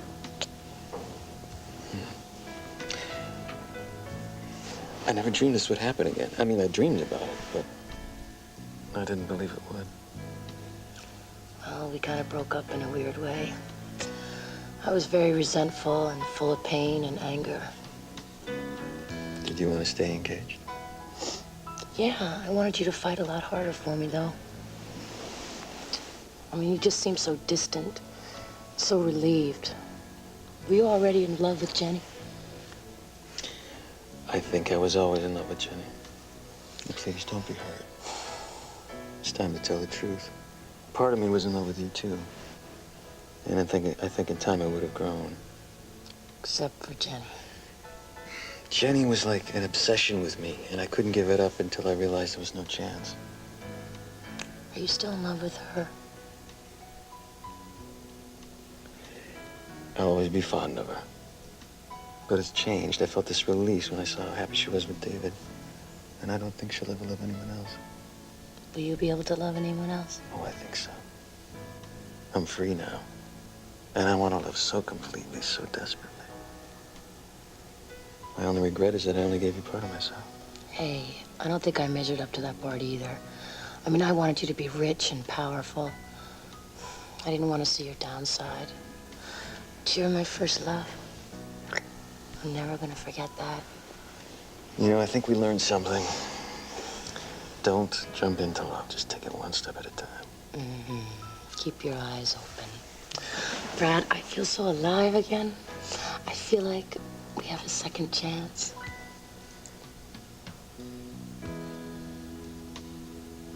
Thanks. You and Vicky just relax. An ambulance is on the way. What ambulance? I'm taking you to Landview Hospital. No. Larry needs tending to. I don't. It's just an abrasion. Oh, Vicky, I think you need to be looked at, too. No, Larry's already I examined agree. it. It's... Hey, Vicky, you should go to the hospital, emergency room anyway. This is ridiculous. I will have one of the Ow! Let me help you. I will have one of thank you. The doctors here look at it, and then I am getting out of here for good. Well, where are you going to go then? I probably will go to Ace's. And I think you should go there with me and stay there and not go back to your studio until Tracy is caught. Oh, I don't think that's necessary. She's got a point, Delilah. Tracy's got the key to your studio. She could very well pick that place to hide out. We better have someone covering it. Well, we'll cover everything. Either she skipped town completely or she's somewhere right under our noses. Look, Steve is not in right now, but I guarantee you I'm going to get him on this before the day's over. Let me tell you something. The best lawyer in the world couldn't help you with this, let alone a yo-yo like Steve Domino. Well, he's protected me so far, hasn't he? Well, up until now, there's been no contest. Let me tell you something. You can kiss your worldly possessions goodbye, including these thousands of dollars worth of junk you've got piled up in these boxes. Junk? Pete, are you kidding? These are thousands of dollars of couturier collections here in Landview. I mean, I even have some original Delilah designs. Couturier, you can't even spell the word. Look, and each one of these boxes represents a lifestyle that I deserve, and I am not going to give it up. The only thing you deserved was a swift kick in the butt, and I'm glad I delivered it. I don't see any legal papers. They'll be here as soon as I can get the machinery in motion. Fine. When you get around to it, give them to my lawyer.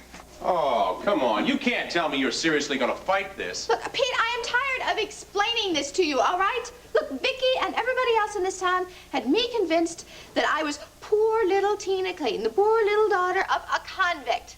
Now, it happens my father is the wonderful Victor Lord.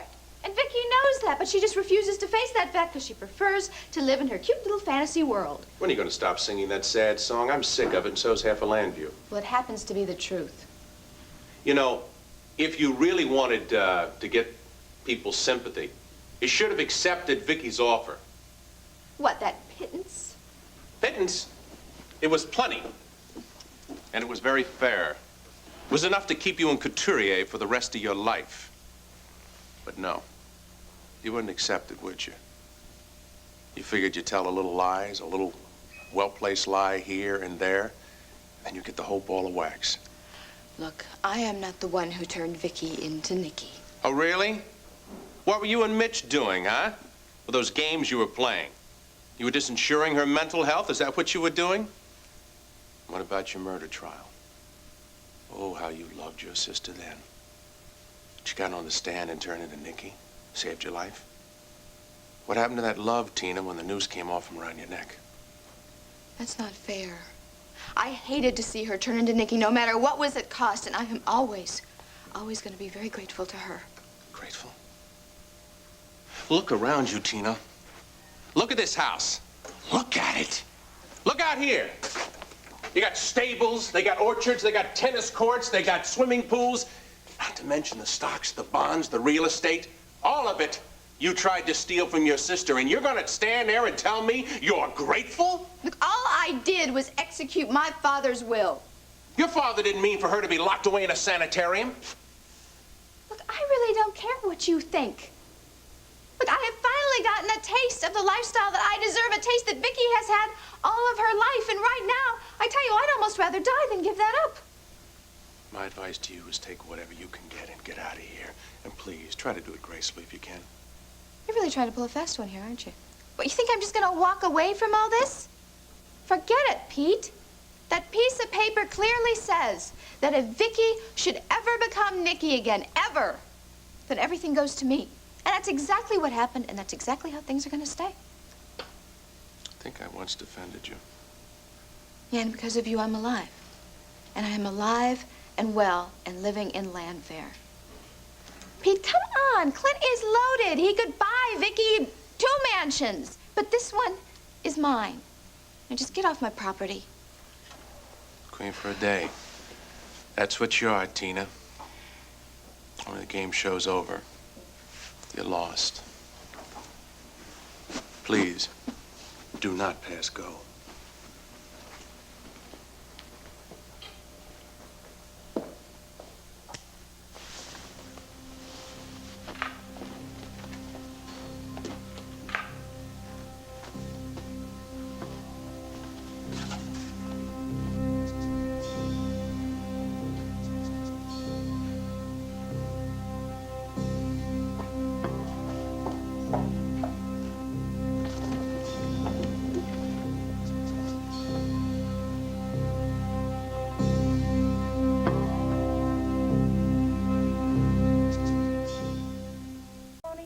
No, I think you should get alimony should the time come that you ever need it. It's just, darling, does it really have to come to that? Mom, we've been through this already. Rob and I are not going to get back together again. Are you sure? I know that I haven't always been the most supportive parent. It's got nothing to do with you. I never wanted you and Rob to get married in the first place, and I'm sure that my interference didn't help make things any smoother for you. I'd like to make up for that now. Well, it's too late.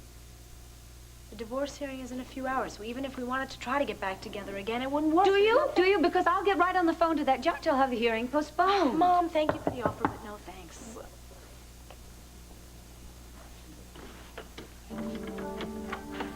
Hi. Can I come in? They had no right. They had absolutely no right to keep him in jail 5 minutes, much less overnight. I didn't sleep a wink all last night thinking of him lying in that jail cell and Tracy James on the loose. Vicky, they'll find her. Don't worry about that. Well, what about Clint? I mean, he's innocent, and everybody knows that. We have Larry's testimony. We have Tracy's confession on tape. What other proof do they need, Asa? It is just a matter of cutting through some red tape, honey. I'm more worried about you. Well, there's nothing wrong with me that Clint's freedom isn't going to cure. I'm concerned about your safety. I reinforced the private guards around here. What if this Tracy tries something stupid again? Let her try. She got away from me once before, but if she shows her face... Lisa, Vicky, there's someone here that wants to see you.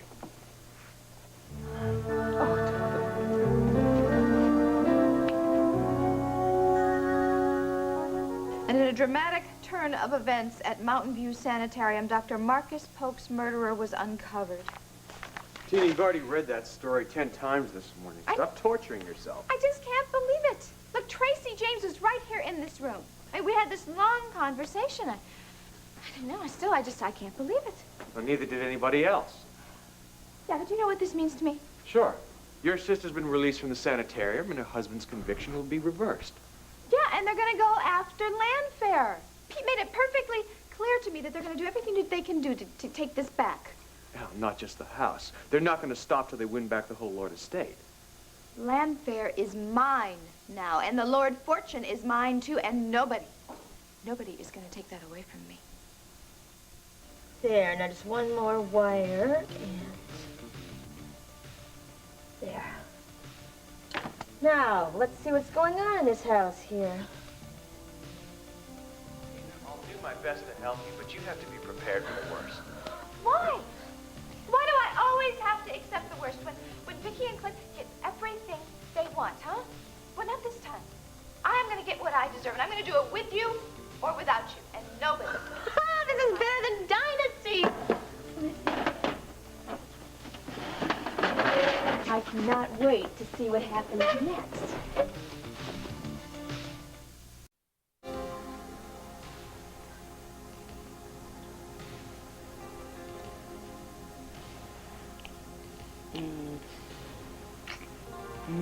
Oh, I was dreaming.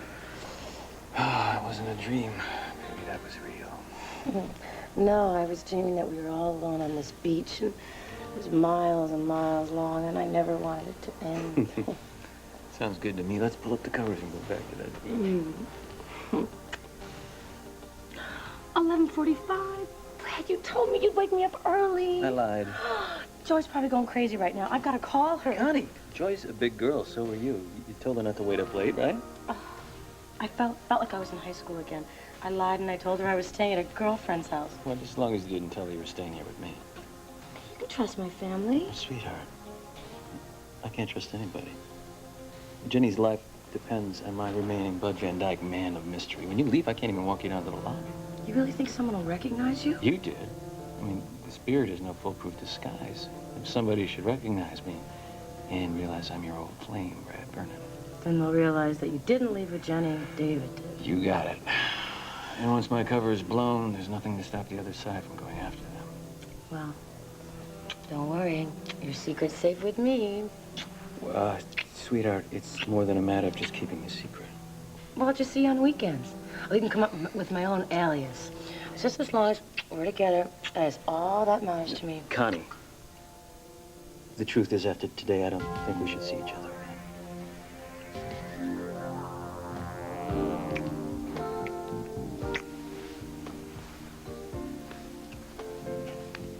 Why don't we go to the den, Pete?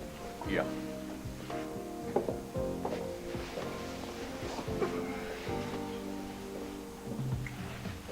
How long has it been since we held each other like this? There were times I thought I'd never hold you again. If it weren't for you, I'd still be in jail, you know. Yeah, well, not just me, you know. There were a lot of people, Larry. And Pete, he never really gave up, and Rafe helped a lot. I know a lot of people help, but the one who took the most risk and the one who is responsible for this moment is you. Well, I did it for purely selfish reasons. I missed you so much, I couldn't stand the thought of not being able to kiss you for 20 years. We've got our lifetime ahead of us now. That is, if you can stand to have me around that long. Only if you promise never to stop loving me. Nothing or nobody in the whole world could stop me from loving you.